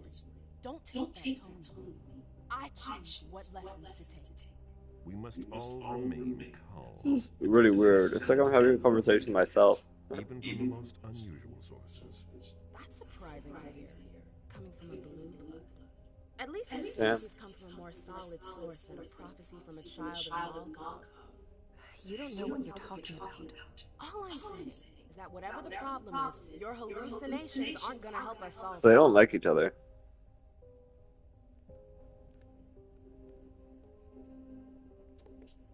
And yet, many of the things I saw ended up happening. Quentin King's disappearance, Hazel's rise to power, your breakup with Hilda too. But you're probably right. It's just Hazel and her flair for the dramatic. Only time will tell. Good evening, ladies, sir. The prince shall see you now. M.M. Lewis. Or M.M. Louis. Rebellious star, the demon who lights up Boston's night, but bringing light into a world of darkness can be perilous. M.M. knows this, but doesn't care. Choose a profile. What does that mean? Profile focuses on knowledge and skills, allows you to go undercover, extort steal information. Profile that focuses on improving attributes and a large social skills, allows for maximum of practice, but with less mastery. Veteran profile focuses on dialogue skills and physical attribute, allows you to use characters or in conversations. Free, but no pre. Let's go this one. Then I'll choose for myself. Whoa. Character sheet. At the start of a scene, previously earned experience points can be spent to improve the character's abilities. These abilities are divided into two areas, the character sheet and the discipline sheet. Each attribute affects a specific list of skills and disciplines. Attributes increase the chance of victory in case of a tie. Improving them also decreases willpower and cost of focus. The use of knowledge skills do not have a willpower cost. They cannot be improved by focus. What's that saying? R1 discipline menu. Oh god. The discipline sheet contains the disciplines that the character possesses. Discipline powers. Experience points spent in discipline increases the level and can provide additional powers. Discipline powers can be passive and may be used in dialogue or in exploration.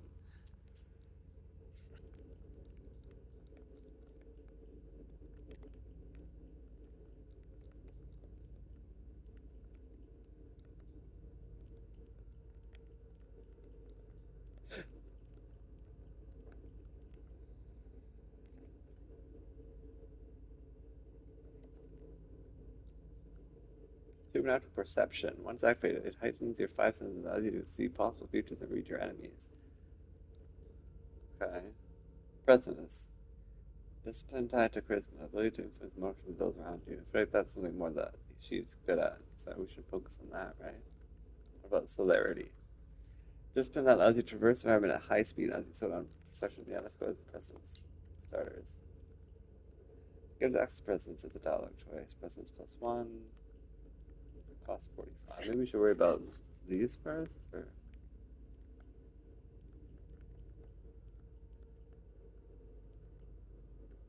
oh, okay.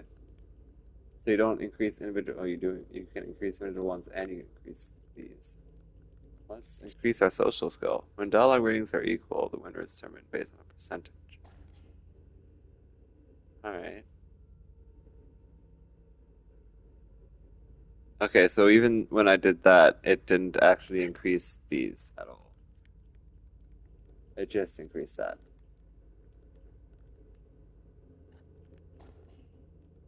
That was only 5 points, so why not?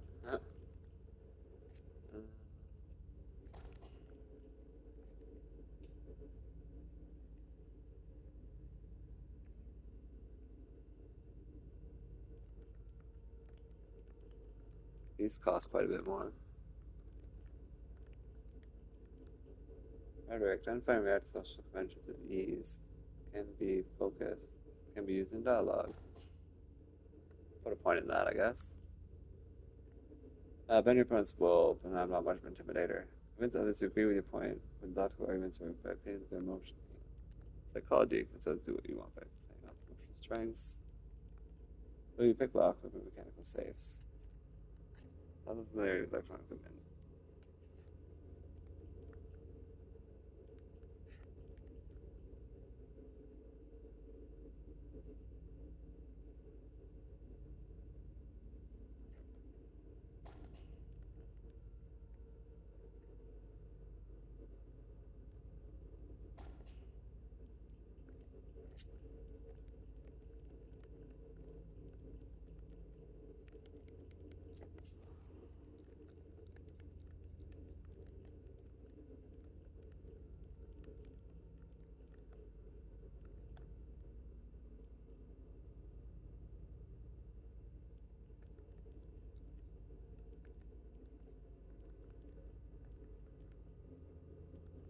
Yeah, that's pretty expensive.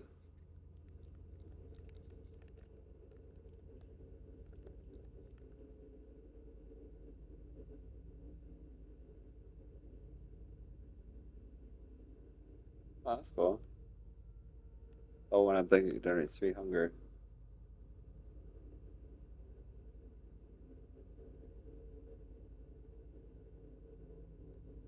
Huh. Both of those sound pretty cool. Oh, look at that.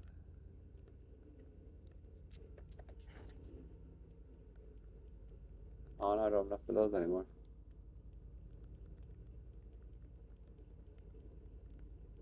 But I have 20 points left, so I can put one in each of these if I wanted to. Not really much else I can do besides that. Alright, that's it. Alright. Well balanced, at least. Upgrade. Are we good? Are we done? We save this. Apply. Hold.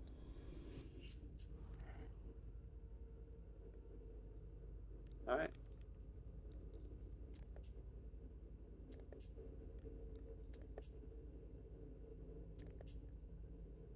Not bad.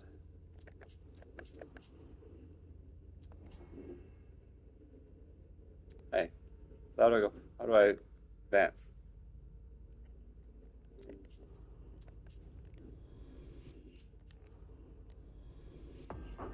Alright.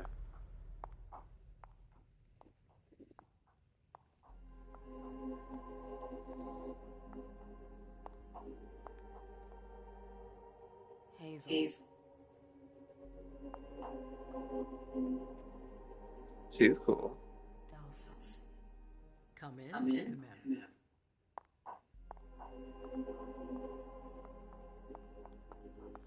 I wanted to have a word with you. What can I do for you? I'm glad you're here. It's been a long time since we last saw each other.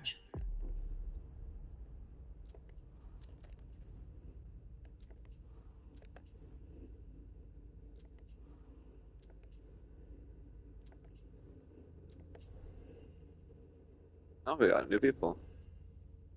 Anything new here? That would have a mark beside the category. Halsey, I swear to God, this kid's not real. It says Clan McClavian, so she's a vampire child. Damn. I, what? Halsey is Laisha's daughter. Her Malkavian nature has kept her mind that of a little girl. For Halsey, everything must be a game, hide and seek, a story, but above all, everything must be done with her mother, from whom she does not like to be separated. I don't think she's real.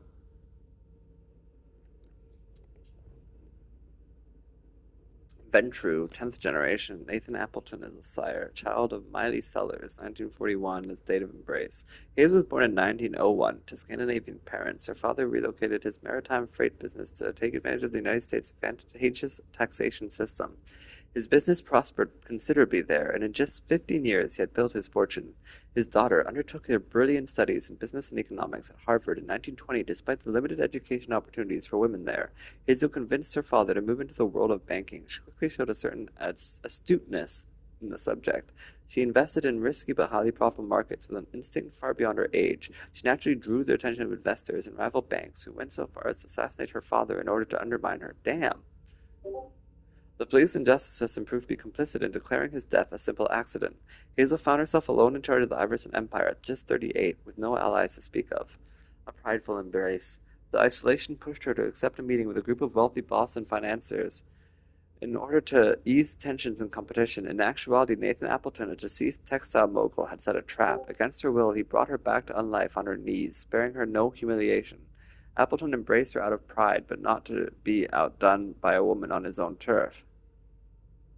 Immediately he neglected her and abandoned her to her own unlife. Hazel discovered on her own that she was undead. To protect them from the monster she had become, she needed to distance herself from those she loved, her mother, her family. She even considered ending her unlife, but surrender was not part of her vocabulary. Vendetta. In time, thanks to her determination and her sound investment advice, she eventually gained the acceptance of the court. Hazel planned her revenge and methodically gathered information about her sire for years. In the end, she proved to the Prince that Appleton was double dealing with the British. Quentin King had no choice but to launch a blood hunt for the traitor so as to not be accused of being spineless and collaborating with the invaders. Hazel had planned for everything. Her goals were already holding Nathan Appleton captive at his residence. She did justice herself by making his head fall onto the rug in the exact spot where he had made her bend the knee. Wow, that's awesome.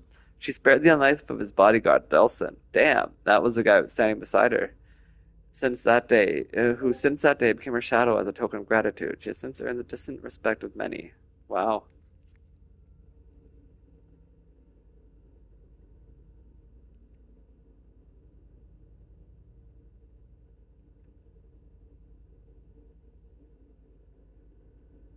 Huh. Her relationship with Quentin King grew strained over the years. The prince's submission to the British colonists, combined with his outbursts of madness, prompted Iverson to conspire with a group of dissenting Licks, the Kindred of Liberty. The secret organization worked in the shadows to bring about the downfall of King and his associates. Hazel provided them with the financial backing, all while maintaining her cover as a loyal subject of the prince. Her dealings with the KOL also led to her work with another resistance group, the Gemini League, which helped her establish in Boston. Revenge. When the elders began to give in to the beckoning, there was a major shake-up among the powerful, ambitious kindred left in Boston. Hazel aspired to carve out a place for herself, but she did not expect that in 2014 the remaining members of the Primogen would offer her their support to allow her to claim the position of Quentin King had left vacant at the head of the domain. Though she seized the opportunity without hesitation, she remained suspicious of those who had relinquished the power to her. Why would they not keep it for themselves? She therefore invited kindred whose loyalty she was sure of to the council in order to dilute the influence of the Beryl Underwood, Richard Dunham, Hilda McAndrews, and Gerard Rory. Huh, so she doesn't trust the people on her council with her. She doesn't understand why they just gave her the power. Once in power, Hazel endeavored to restore the weakened domain. Learning from Dr. Dunham's research on Vitae, she saw at last an opportunity to bring Boston back to its former influence and glory. If she could find a way to store the enhanced blood, Boston would become the center of a thriving blood market. She drew upon Hans Siaka's thaumaturgical knowledge, but the research necessary to develop such large-scale production led her to ally herself with the Hartford Chantry, with which Boston had long fought against the British occupation. This alliance would take time, and it would create fear and jealousy. Thanks to a premonition from Leisha, Hazel avoided an assassination attempt as well as all manner of political unrest. The further she advances in her discussions with the Chantry, the more the feeling that someone was trying to bring her down intensified. Someone wanted to see her fail. She was certain of it, but it could have been anyone. Even one of her closest supporters. Leisha's visions offered her a way to find out and a means to defend herself and find new support as she played on the conflicts between those who could threaten her crown. In spite of everything, the negotiations came to a close. A party has to be held tonight to celebrate the unification of Boston and the Hartford Chantry, the consecration of Hazel Iverson's power. Damn. I will say that I do hope that Jay, our friend, and did we sire them? I think we sired them. I think I mentioned that. But in any case, I hope she's not the one that's trying to bring down the king. That would suck.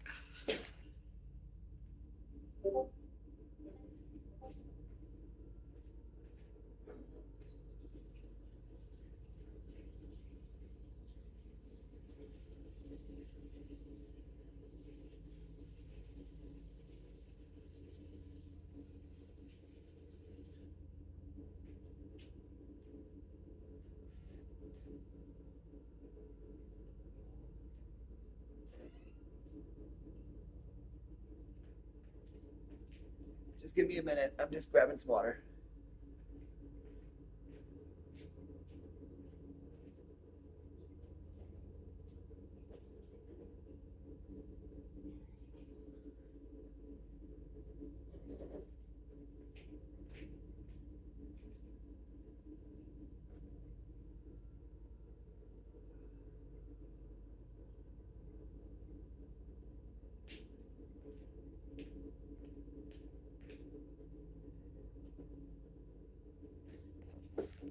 Alright, I'm back.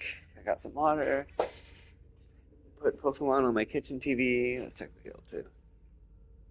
Let's check the guild and the Discord, and then I'll continue.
Alright, I'm back. Where were you tonight? Like everybody else, I suppose. At home, getting ready for the party. How Why? fortunate you weren't running early. Why? What's happened? You know what the code red means. There was a breach. This is intolerable. These agreements were supposed to celebrate the power of my court. Instead, I've been made to look a fool in the eyes of my allies. We'll have to increase our diplomatic efforts with the warlocks. Send new emissaries to Westport. What's that got to do with me? Don't Why you would you do worry emissaries? for now. We have more urgent matters to attend Yeah, but feel like they're gonna kill my partner. Bring Journey. Uh-huh.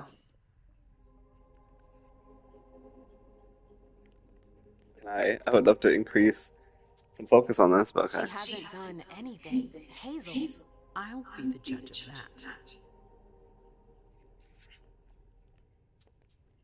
What do you want with her? I have a few questions I need to ask her. If mistakes were made, I need to know what happened. I'm sure that your friend will have a lot to tell me. Yes, my prince. I'll be right back. I didn't bring you here just for that. I have something to offer you. I'm listening. It's about the Primogen Council. You know everyone who's in it. You're gonna Beryl, Richard, Hilda. invite me to the Their council? support was much appreciated after the disappearance of the previous prince. Quentin King. But now, they've become an obstacle. Disappearance? It's been going on for months. He's not They dead? systematically oppose everything that I do. It must stop now.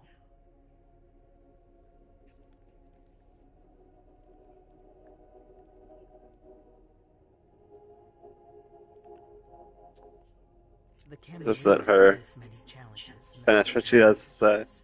Many of our strongholds have fallen. I won't let Boston suffer the same fate.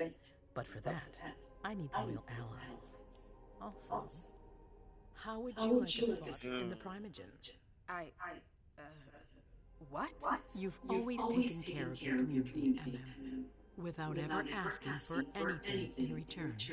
Yes. It might be time you took a leading role in the community's affairs. Yes. Hilda won't let you do it. She'll never see me as her equal. Being seated next to her child? She'll feel humiliated. I'm her prince. She will obey me. She's not gonna like it. I don't care. What I'm offering is much bigger than all that. What do you think? I don't want to say no to her. I want this. I know you don't want this because you're anti-establishment, but I want this. I don't know. I need to think about it. Time is of the essence. You're a businesswoman, MM. I know you'll be up to it, but we'll talk about it again soon. In the meantime, I know. Jay, I'm going to go see Sylvia first. I need to clear my head. do it. You won't be able to hunt tonight. It's better to be prepared. Bring me Journey. Mm. I will. I have the utmost confidence in you, MM. Do So not fail me. bring you Journey. I'm sure that'll be very easy. What the hell is going on? Telling you, if you kill Journey, then that's going to change whether or not I join your stupid council. Consider that, lady.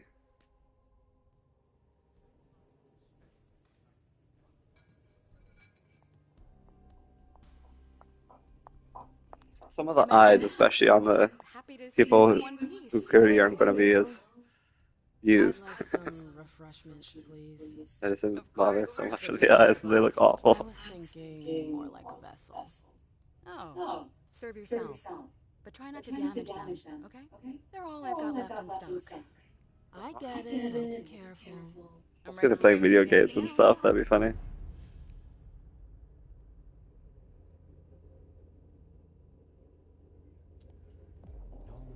Only one prey may be sent to a safe zone at a time. Can send prey to a safe zone? What does that mean? Freaking out. Look around. Exactly. We've got to keep our wits about us. Got it?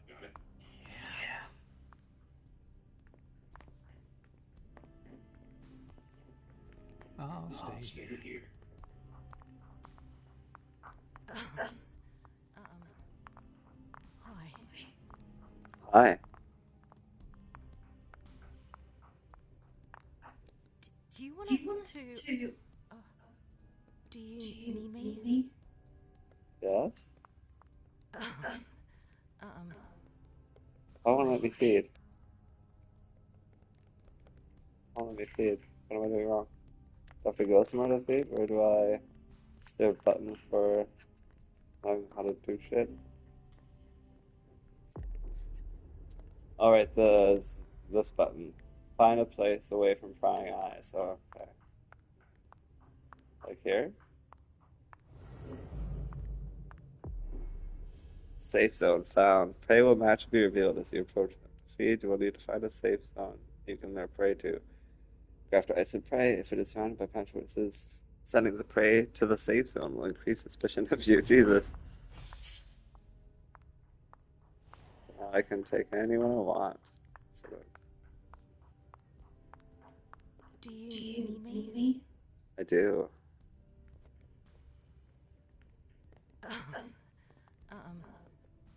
Hi. Hi. Come on. It won't take long. Yeah. Yes. Yummy.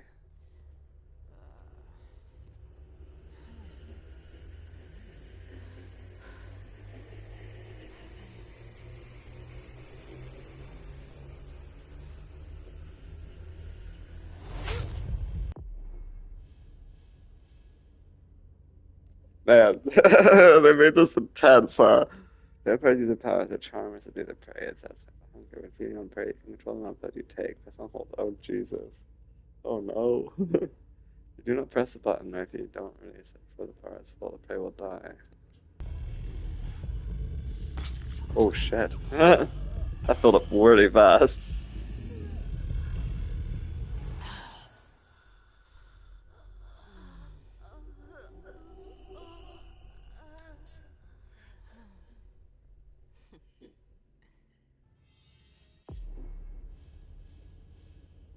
Some prey, their blood emotionally charged, have a resonance a character will earn after feeding. At the end of the sense, at the scene, resonance provides an experience bonus for the corresponding discipline.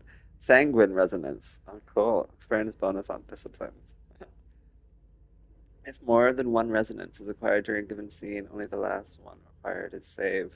If the prey survives, you may feed on it a second time. However, this will cause it to die and increase suspicion. Nope, we're not going to feed on her again. She good. Delicious. Another safe zone. I can take him and take the other. Where are you hiding? Did you need something?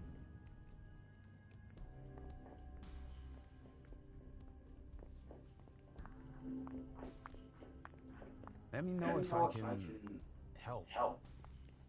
Sure. Come with me. There. Okay. Sure. I'm just gonna drink 2 of his dudes. Can't believe how fast it was. Let's like, oh shit.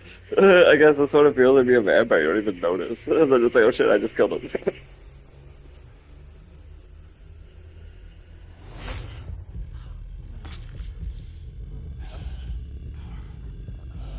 I meant to drain a lot more than that, let me tell you. What the hell? It, like, the vibration made it stop for some reason. I was trying to just push it down lightly and it just didn't work out. The vibration made it stop. Oh, I cleared another one. I'm done with it now. Now I'm out of places to take them, so.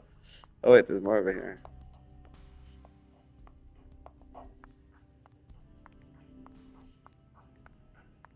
Hey, is she, Can I help you? Ooh, Abigail.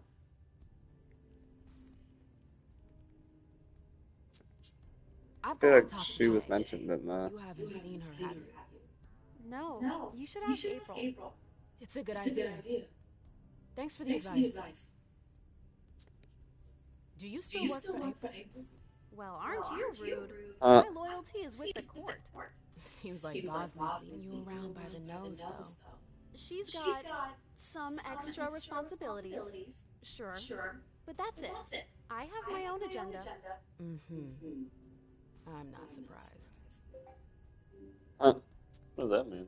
I've got stuff to do. See you later.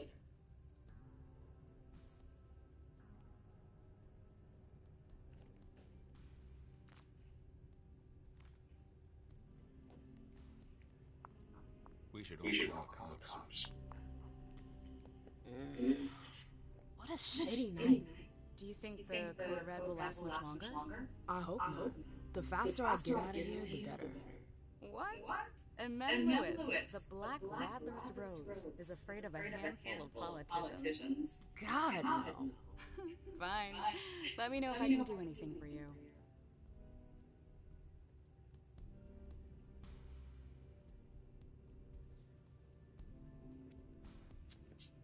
I'm supposed to find Jay. Do you know if she's done talking to April? Huh, good question. I saw her earlier, but she wasn't with Miss Bosley. She went to that alcove on your right, but that was a while ago. Thanks. You might want to avoid hanging around with her, you know? I've heard stuff about her. I know, and it's not true. She didn't do anything, all right? Fine. Sorry. Did you need anything else?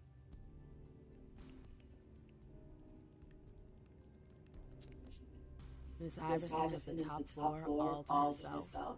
Yes, that's where she's got her office for hearings, as well as her personal quarters. Miss Bosley is the only one who has access to them.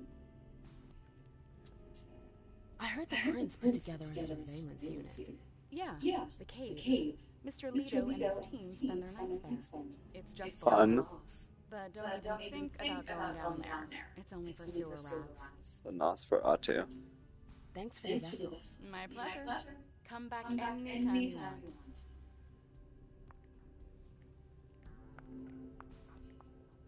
So to the right. I know that perfume. Jay. Heightened senses. This condition reveals new interactions. Heightened senses. The same conversation with distance would be in the past life with family experience and cognition. They can discover items of him using supernatural abilities. What? Oh, hello. Oh, fuck yeah. I have the power of tracking people. So she came in, put that down there, fed on her. Sorry about it. And then I'm just gonna follow her this way. I can't go that way. So did she come from that way and then go there, and then out?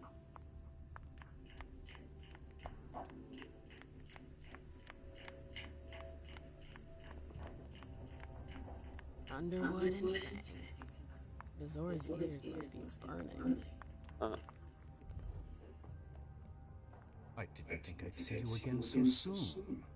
Did you want something, perhaps? You haven't seen Journey, have you? She's not here. It would be a shame if you showed up too late. What the fuck does that mean?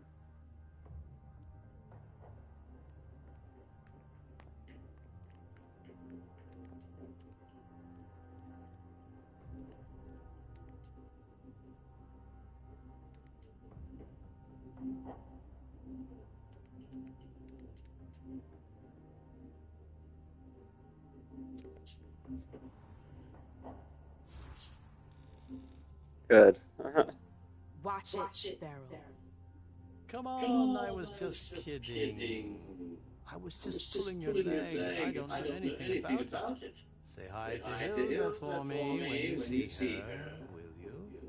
What an asshole. We're good. I must be going. Good, the tracking's still going. I thought the tracking myself and I started talking to him. Hi, Fang. Good evening, Miss Lewis. Call me a man, please. Did you come with Caleb? Yes, but he's so very busy. You didn't happen to see Journey, did you? I'm sorry. I don't know everyone's names yet.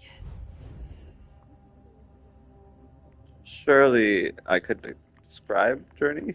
Kelton and Lazarus. Nice one, gossip. I'll have to do this. This can't be happening. Nice. I swear, she was standing there. Vampire powers, I love it. Pretending she just happened to be in the archives. What did you say to her? I played dumb. Journey? I said, as you like, Miss Abigail Nurmi, what's she doing? What did she say? A page from a file about another party that she tore out. But why would she need that? Why now? I wonder.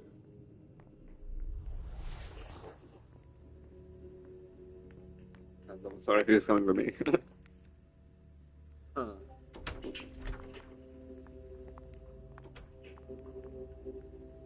She's not dead.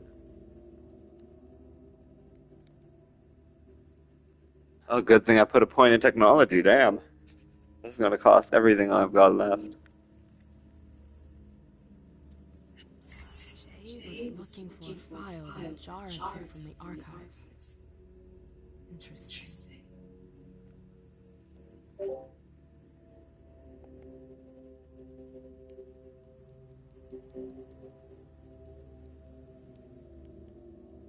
Her last message to Abigail. 1998 Solstice Party. Page 3 should be of interest to you.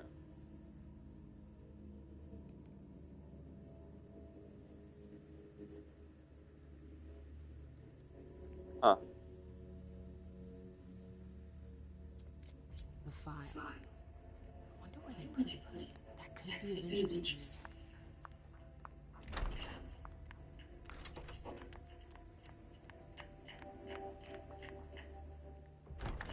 Oh, You again.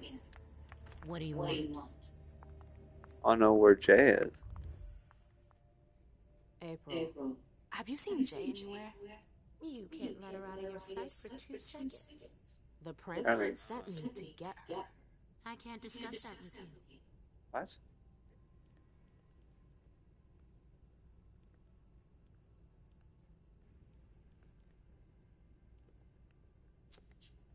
You can tell me. My lips are sealed. The only way I can make sure you don't talk is to keep my own lips sealed. What does that mean? Not that I think in a million years this is what happened, but what if Jay messed up somehow? What would happen to her? Depends on the mistake and how bad the consequences were. At best, the prince will be mad. At worst, Destruction? yeah, there's a good chance of that. Good chance?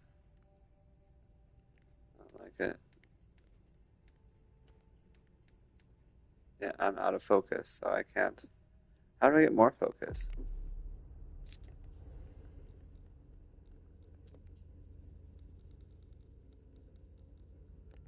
New information about the Masquerade?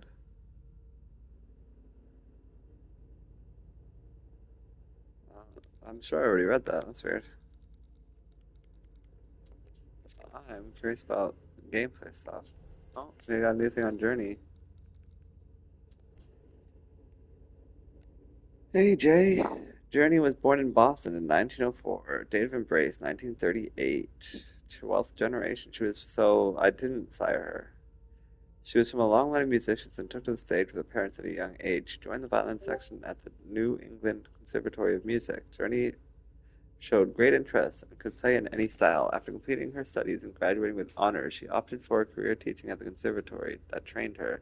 There, she became the president of the Alumni Association with the important role of granting uh, I lost my place, of granting awards and scholarships and organizing events. It was at one of those gatherings that she would meet Zitkala Sa, an honorary alumni whose career fascinated her. The interest revealed itself to be mutual, and a strange friendship formed between the two women. Convinced of Atkin's talent, Zitkala Sa invited Journey to create her own interpretation of her Sundance opera. They collaborated on the project for 4 years until Zitkala Sa's death in 1938, a particularly painful loss for her friend. Journey was devastated, with nothing left to thrive for. Sakala Sa had been dead for several months when one night Journey thought she dreamed that she had seen Sakala Sa at her bedside. In this feverish hallucination, her mentor asked her to finish her project and perform it on stage to bring hope to her family again. Journey accepted, and before going their separate ways, her late friend took her in her arms. Atkins felt faint. She had just been embraced. Though her first encounter with the beast was terrifying, her fears and anxieties were washed away by her joy of being reunited with Zetkala Sa. Journey embraced the night the way she embraced her music, with passion. A toreador, through and through. Toreador. Her talent for throwing parties brought some light back to Boston. To a Boston that had been so gloomy during the reign of Quentin King, her soirees were praised for their unparalleled creativity. Her guests also came for the thrill they provided, as Journey would sway from total discretion to absolute risk regarding the masquerade. Journey met MM at the court of Prince Quentin King. Enchanted by the talented dancer's sunny personality, Journey grew very close to the rose. She did so under the critical and excessive jealousy of a critical and excessive jealous eye of Hilda, whose possessiveness was a great source of amusement to Journey. Bound to MM heart and soul, she supported her every endeavor, from her separation with her sire to the creation of clubs. Was she just doing that because she found it fun to fuck with Hilda? Melancholy. Whereas Quentin King's Malkavians knew how to appreciate her daredevilish side, this was no longer the case after Hazel, Everson, and the Blue Bloods came to power. Faced with the austerity with which they responded to the fall of London, Journey never ceased to look for new ways to bring a little playfulness and frivolity back into the life.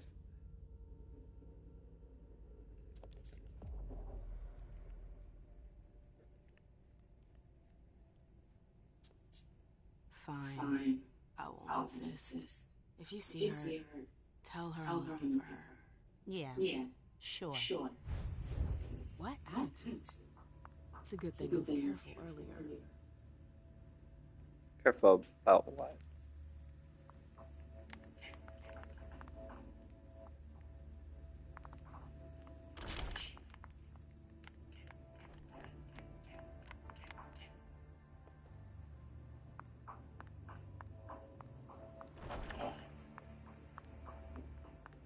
Took the elevator to get here.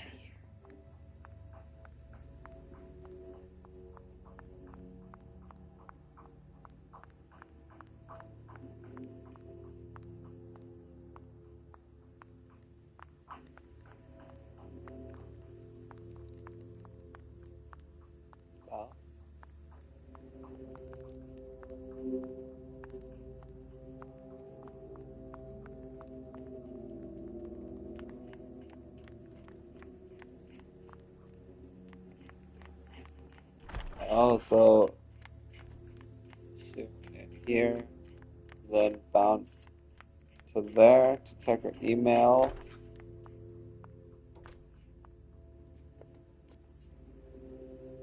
looked at the Hartford Unification Party file.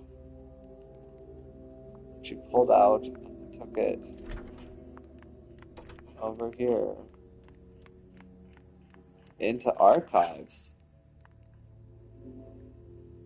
Shit, I'm out of focus. I can't do any of that. Swipe card. I don't have a card to swipe. Fine. How do I get a card for the archives? I hope it'll work out. What do you want to get, Scott? It's locked. None of that then. Yes?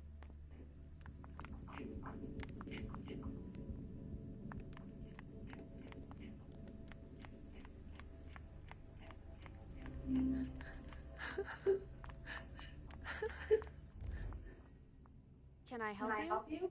Are you crying? I've got Why are you stuff crying to do. then? See you later. Trail ends there. Where could she have gone after that? Why can't we go in there?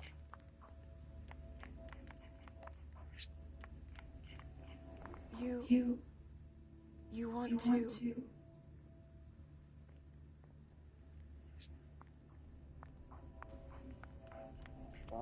Why can't we get in there? Yes.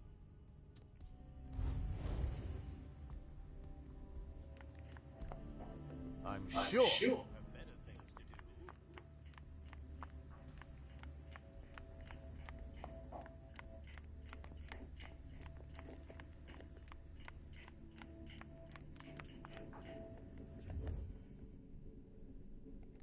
do. Oops.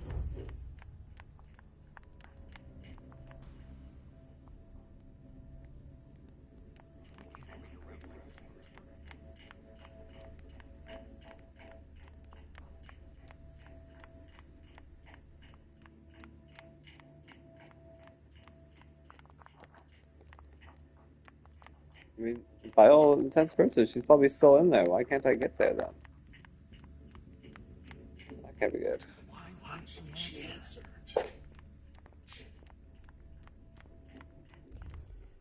I'm sorry about before. I'm just a little edgy tonight. I know.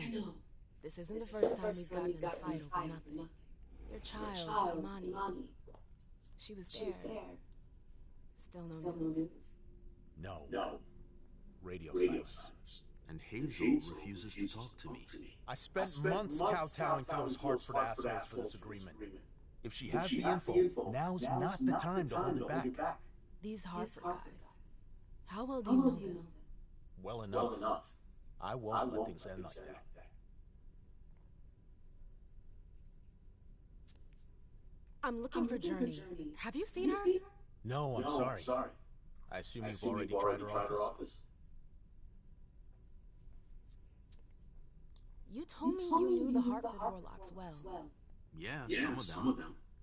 I was in touch with their representative, Deneb. He was supposed to replace me on the council. You're leaving us? Not really. It's part of the agreement with the Chantry. Deneb and I were supposed to switch places. Why was Hazel doing business with them? She had plans for the blood market in the region. We were meant to be in charge of supplying high-quality blood. They were supposed to take care of stabilizing it, or try at least. That's nuts. Has anyone ever tried it before? Never. That's why I'm worried. I don't give a shit about Hartford, but this project is really important. I understand. Well, I'll leave you to it. I've got to find Jay. If I see Journey, I'll tell her you're looking for her. Thanks. I guess you're not so bad after all. Glad we talked.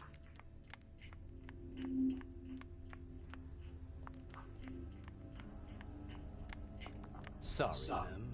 I'm busy right now.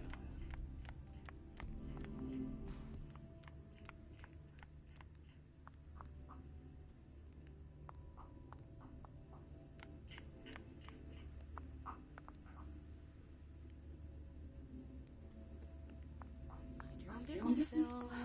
Now's not the time to make waves. Yes?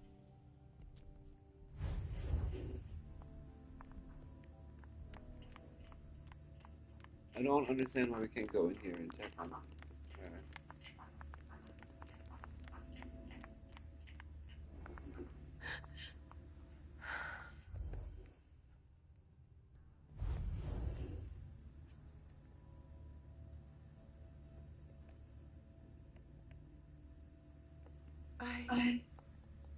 Shit. You okay? You don't seem okay.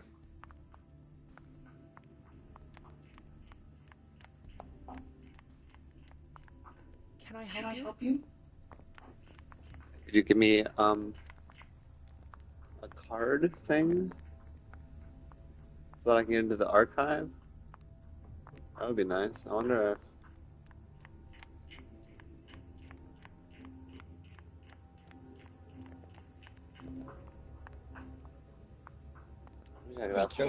Can I help you?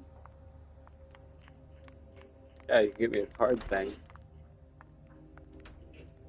What's this? Playing with fire. If someone spots me. Library was closed in 1935 following the construction of various university campuses. It was acquired by Ms. Hazel Iverson in 1946. In 1960, Ms. Iverson seated at two members Chelsea Harsham and Trey 14 gifts. I hear people walking around. I feel like the time is still going on. I should not be wasting time with that. I didn't say anything interesting. Damn it. What's that? Analyzed paper. Alright. This paper must be from the archives. It's pretty old. What's that mean? This page is torn out. In an alcove. What alcove? What does that even mean?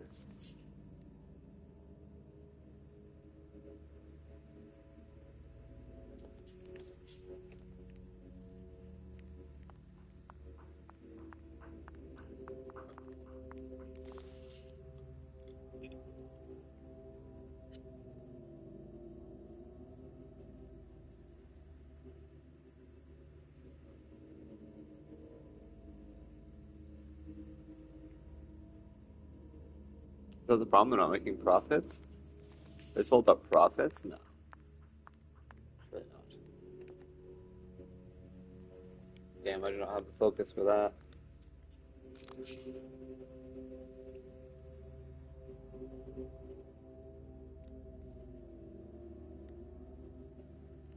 Code red.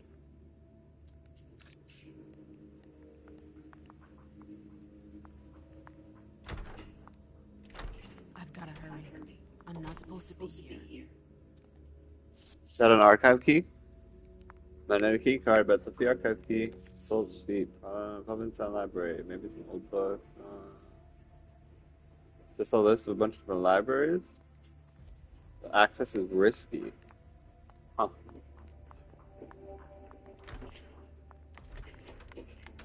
Alright, we got the key card for the archive room. Don't forget that if you have any issues with the archive, you can contact Lazarus, not me. Thank you.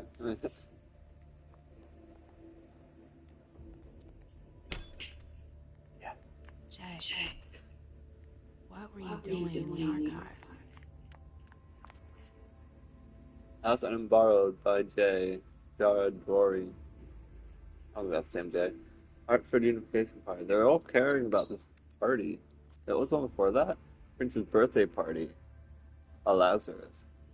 Okay. Weird. Whoa. Hack safe. I do not have the anything for that.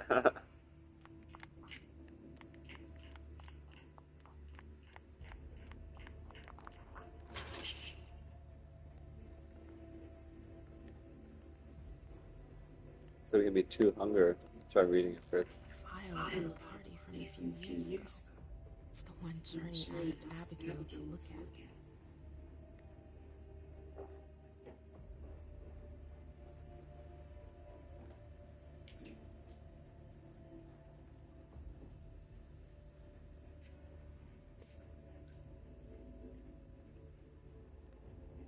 Here's the connection between Journey's email and the page that was torn out at Abigail's.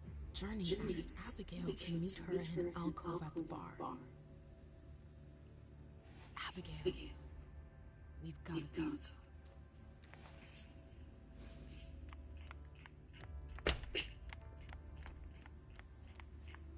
So she was literally meeting with her.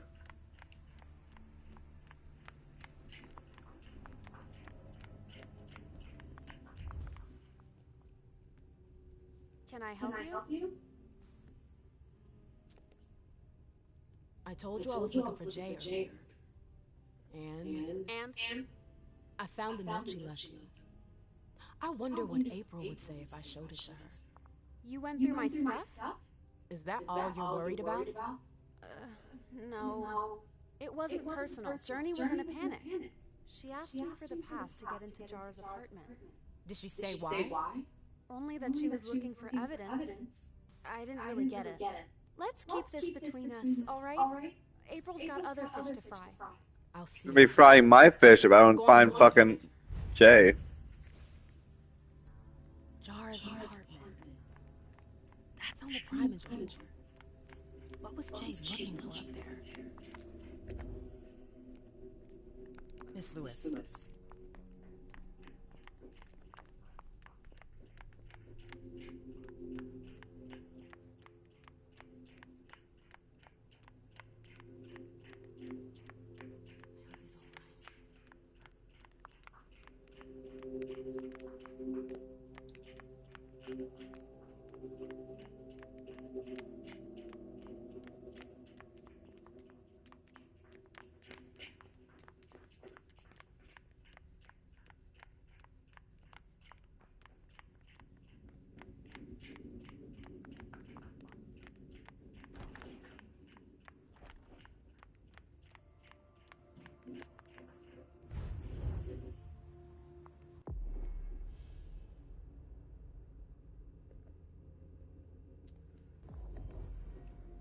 Yeah, we're good.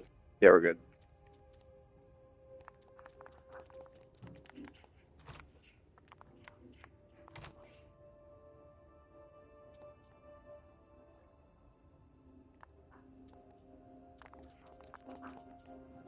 What the hell?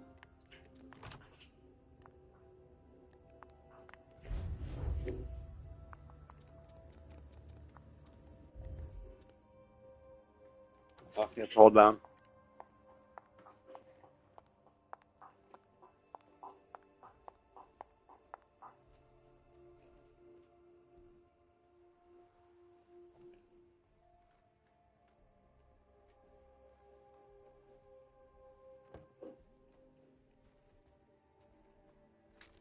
No fucking way. Shit. So this is where you've been. Oh, Jesus. You scared the shit out of me. How did you find me? You're really bad at covering your tracks. Oh, really? It took us forever. What the hell is going on? Shit, Mom. It's a fucking nightmare. The code red is definitely because of the party. April told me Hazel was gunning for me. She thinks I'm responsible for this shit. So you're hiding in Rory's room? I'm looking for evidence. I saw that Jara had the file on the party. It's got all the contracts and stuff in it that will prove I did my job right. But I can't find them. It was my only shot to defend myself against her. Hey, slow down. It's gonna be alright. They don't have anything on you, do they? No, of course not. I did everything right, ma'am. I was the one who rented the place. Same as always. Rooftop, away from prying eyes. I met with Richard to organize the vessels. I arranged for limos to be sent for the Hartford Chantry. I went through the same secure limo agency as usual. They're ours, so there's no risk. What the hell could have gone wrong? I don't know.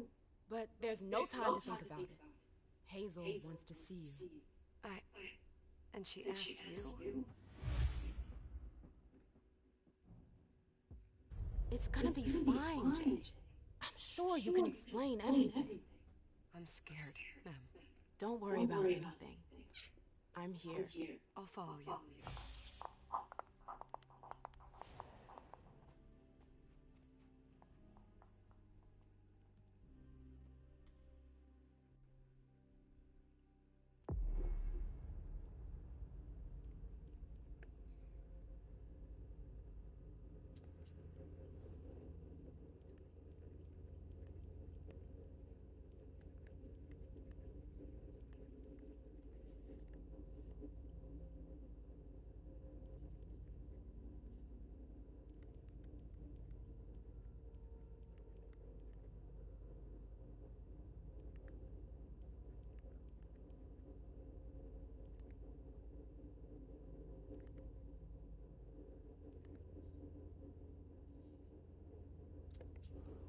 I shouldn't be good at any of that stuff.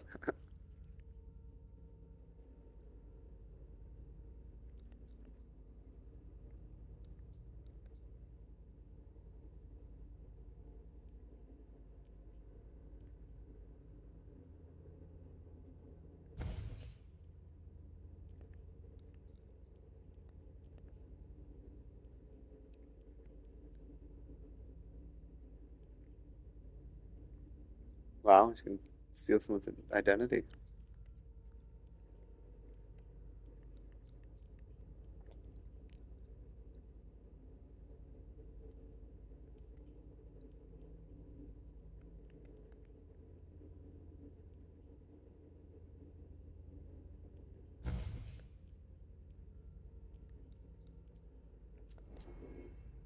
Oops.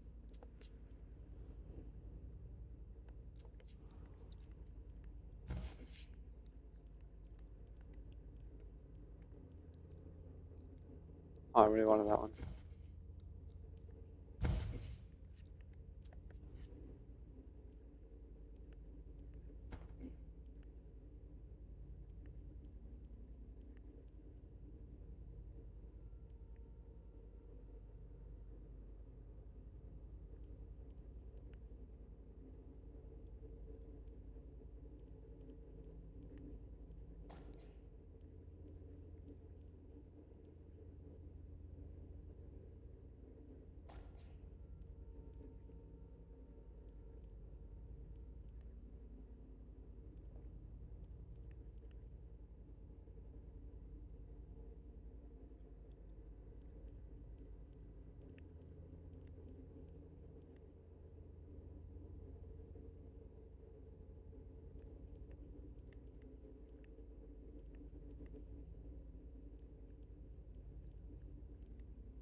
Laisha, it's good to see you.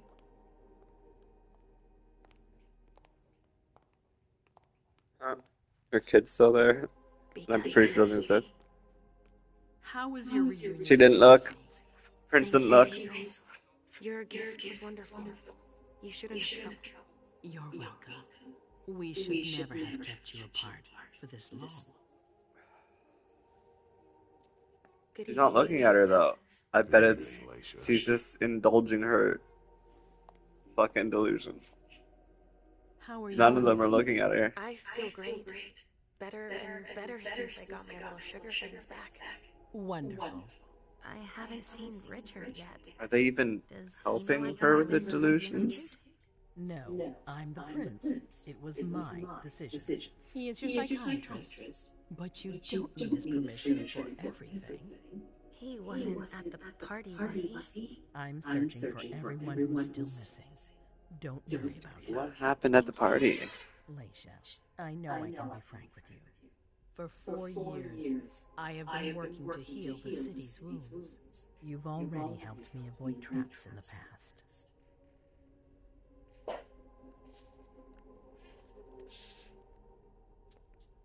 That was a long time ago, you know?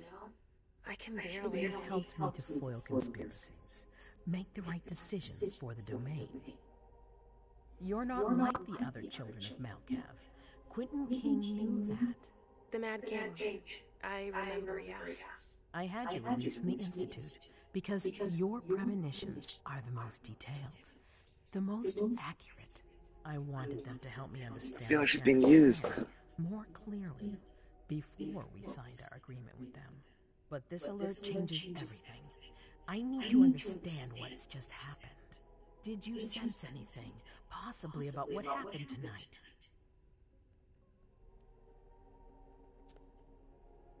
I saw images, but they had nothing to do with this party. It didn't make any sense. It was a long, white hallway. It's a little early for sure, but it's a good start. I'm sorry, I can't be of more help. Don't be sorry. There's something else you can do for me. Your discretion can still be of use to me. I need to be sure that none of the members of my council are going to take advantage of the situation. You don't trust them? You can never be too careful. You and Delson are the only two people I trust entirely. The members of the council have their council lodgings here. It gives them the impression that they have power, and it means I can keep an eye on them. I'm going to give you the key. Go and see if you find anything that could make me doubt their loyalty.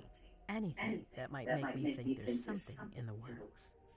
All right. Miss Drury burned the midnight oil to make sure this event was secret. I imagine there might be some evidence in the information she gathered. I need it. All right, consider it done. You've never disappointed me, Leisha. Please don't start today. Until then, I hope to have found more information. But above all, don't share what we've discussed with anyone. I don't need more gossip. Can I take Halsey with me? Of course. All right, then. She's not real. I'll be right back. Neither of them look at the kid. I'm telling you, the kid's not real.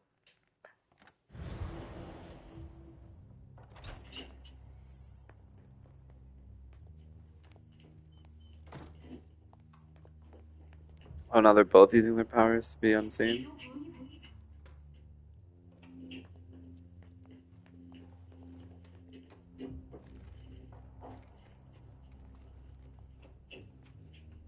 And she disappears.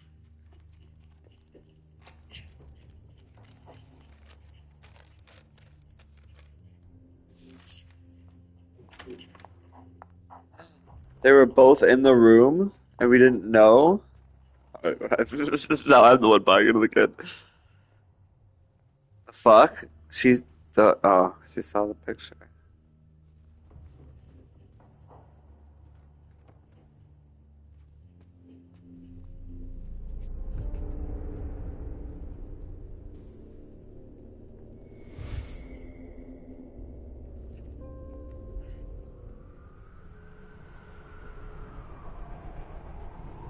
Oh, fuck yeah, let's trip out of it for a minute.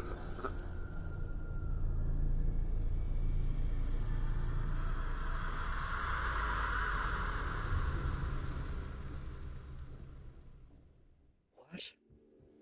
Was I supposed to get something from that?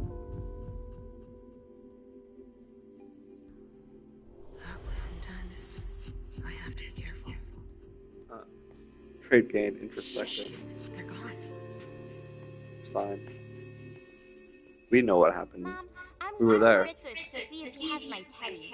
Okay. Come and find me when you're done. Let's see if Hazel was right. Did Jara leave anything behind?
This thing's old. Does she still use it? This thing's old. Does she still use it?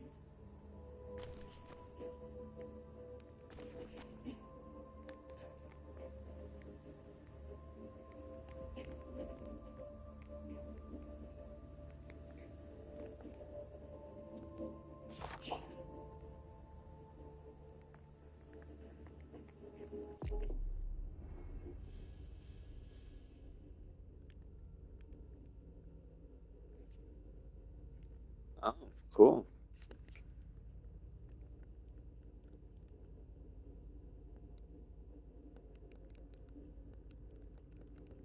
Can't use either.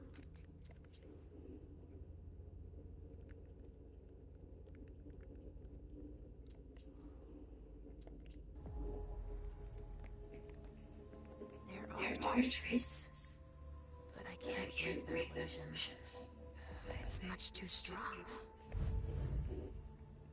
There are traces, but I can't break their illusion. It's much too strong.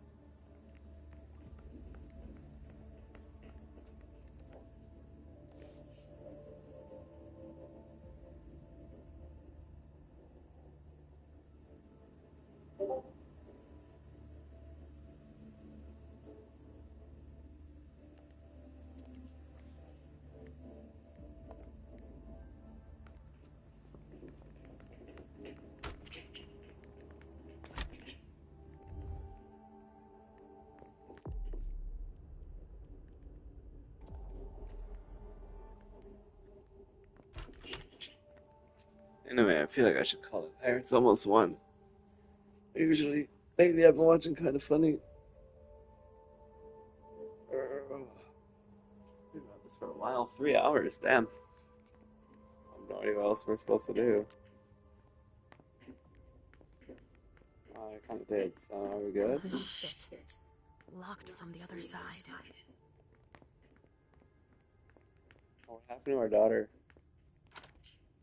You know, the one that's like make-believe?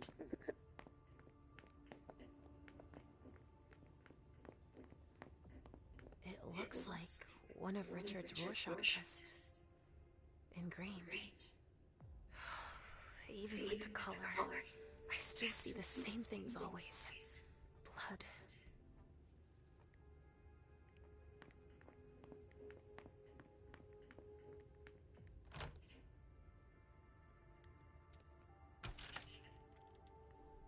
Nobody here. I'm going to be able to take a look around Dijon's.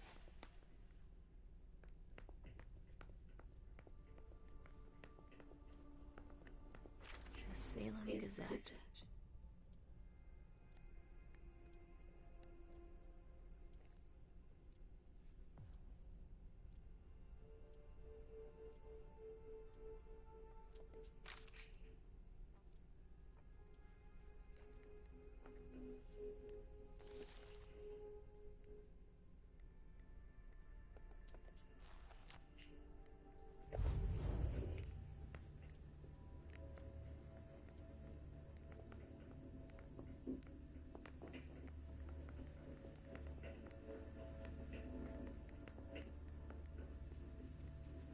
tarot cards. How fun. The Emperor, the Chariot, Temperance. Easy. Dijon is thinking about taking a trip. Just like New Orleans. This is definitely Dijon's place.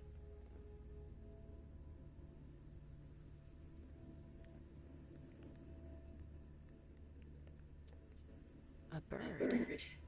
Dead. A bird. Dead. Well. What have we here? We're reading a letter that's not even there? Wow. Huh.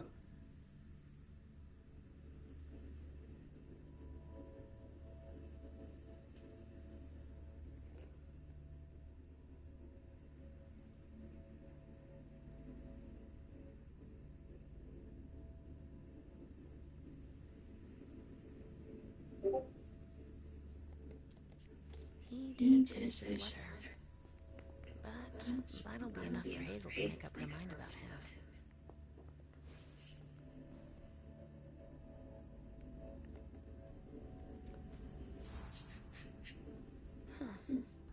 It's from an animal. And it's still fresh. Yeah, probably the fucking dead bird, obviously.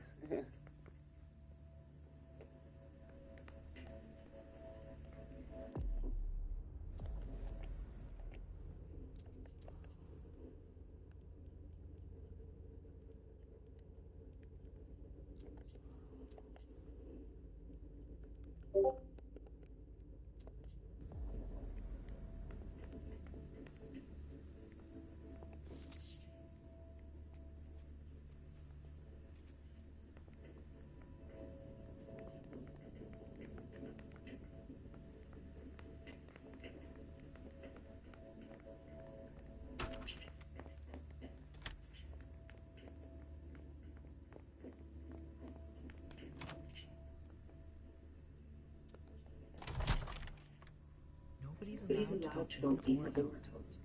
I don't like the sound of that.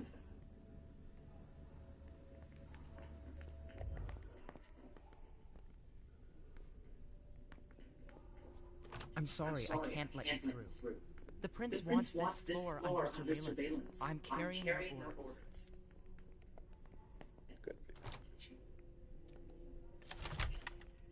Hazel told me to keep a low profile here. This area is reserved for the prince and her primogen.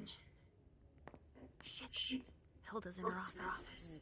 She's going to see me. I think we should stop here. I've been saying that for a while, but I still believe it. Oh, keep it open and we'll play more later. I want to push this game to finish while on my Vita I've been playing Final Fantasy VI, and then hopefully I can beat that and this around the same time, and then push and beat Crisis Core. And that's going to be my plan going forward. So until then, live long and prosper. May the Force be with you.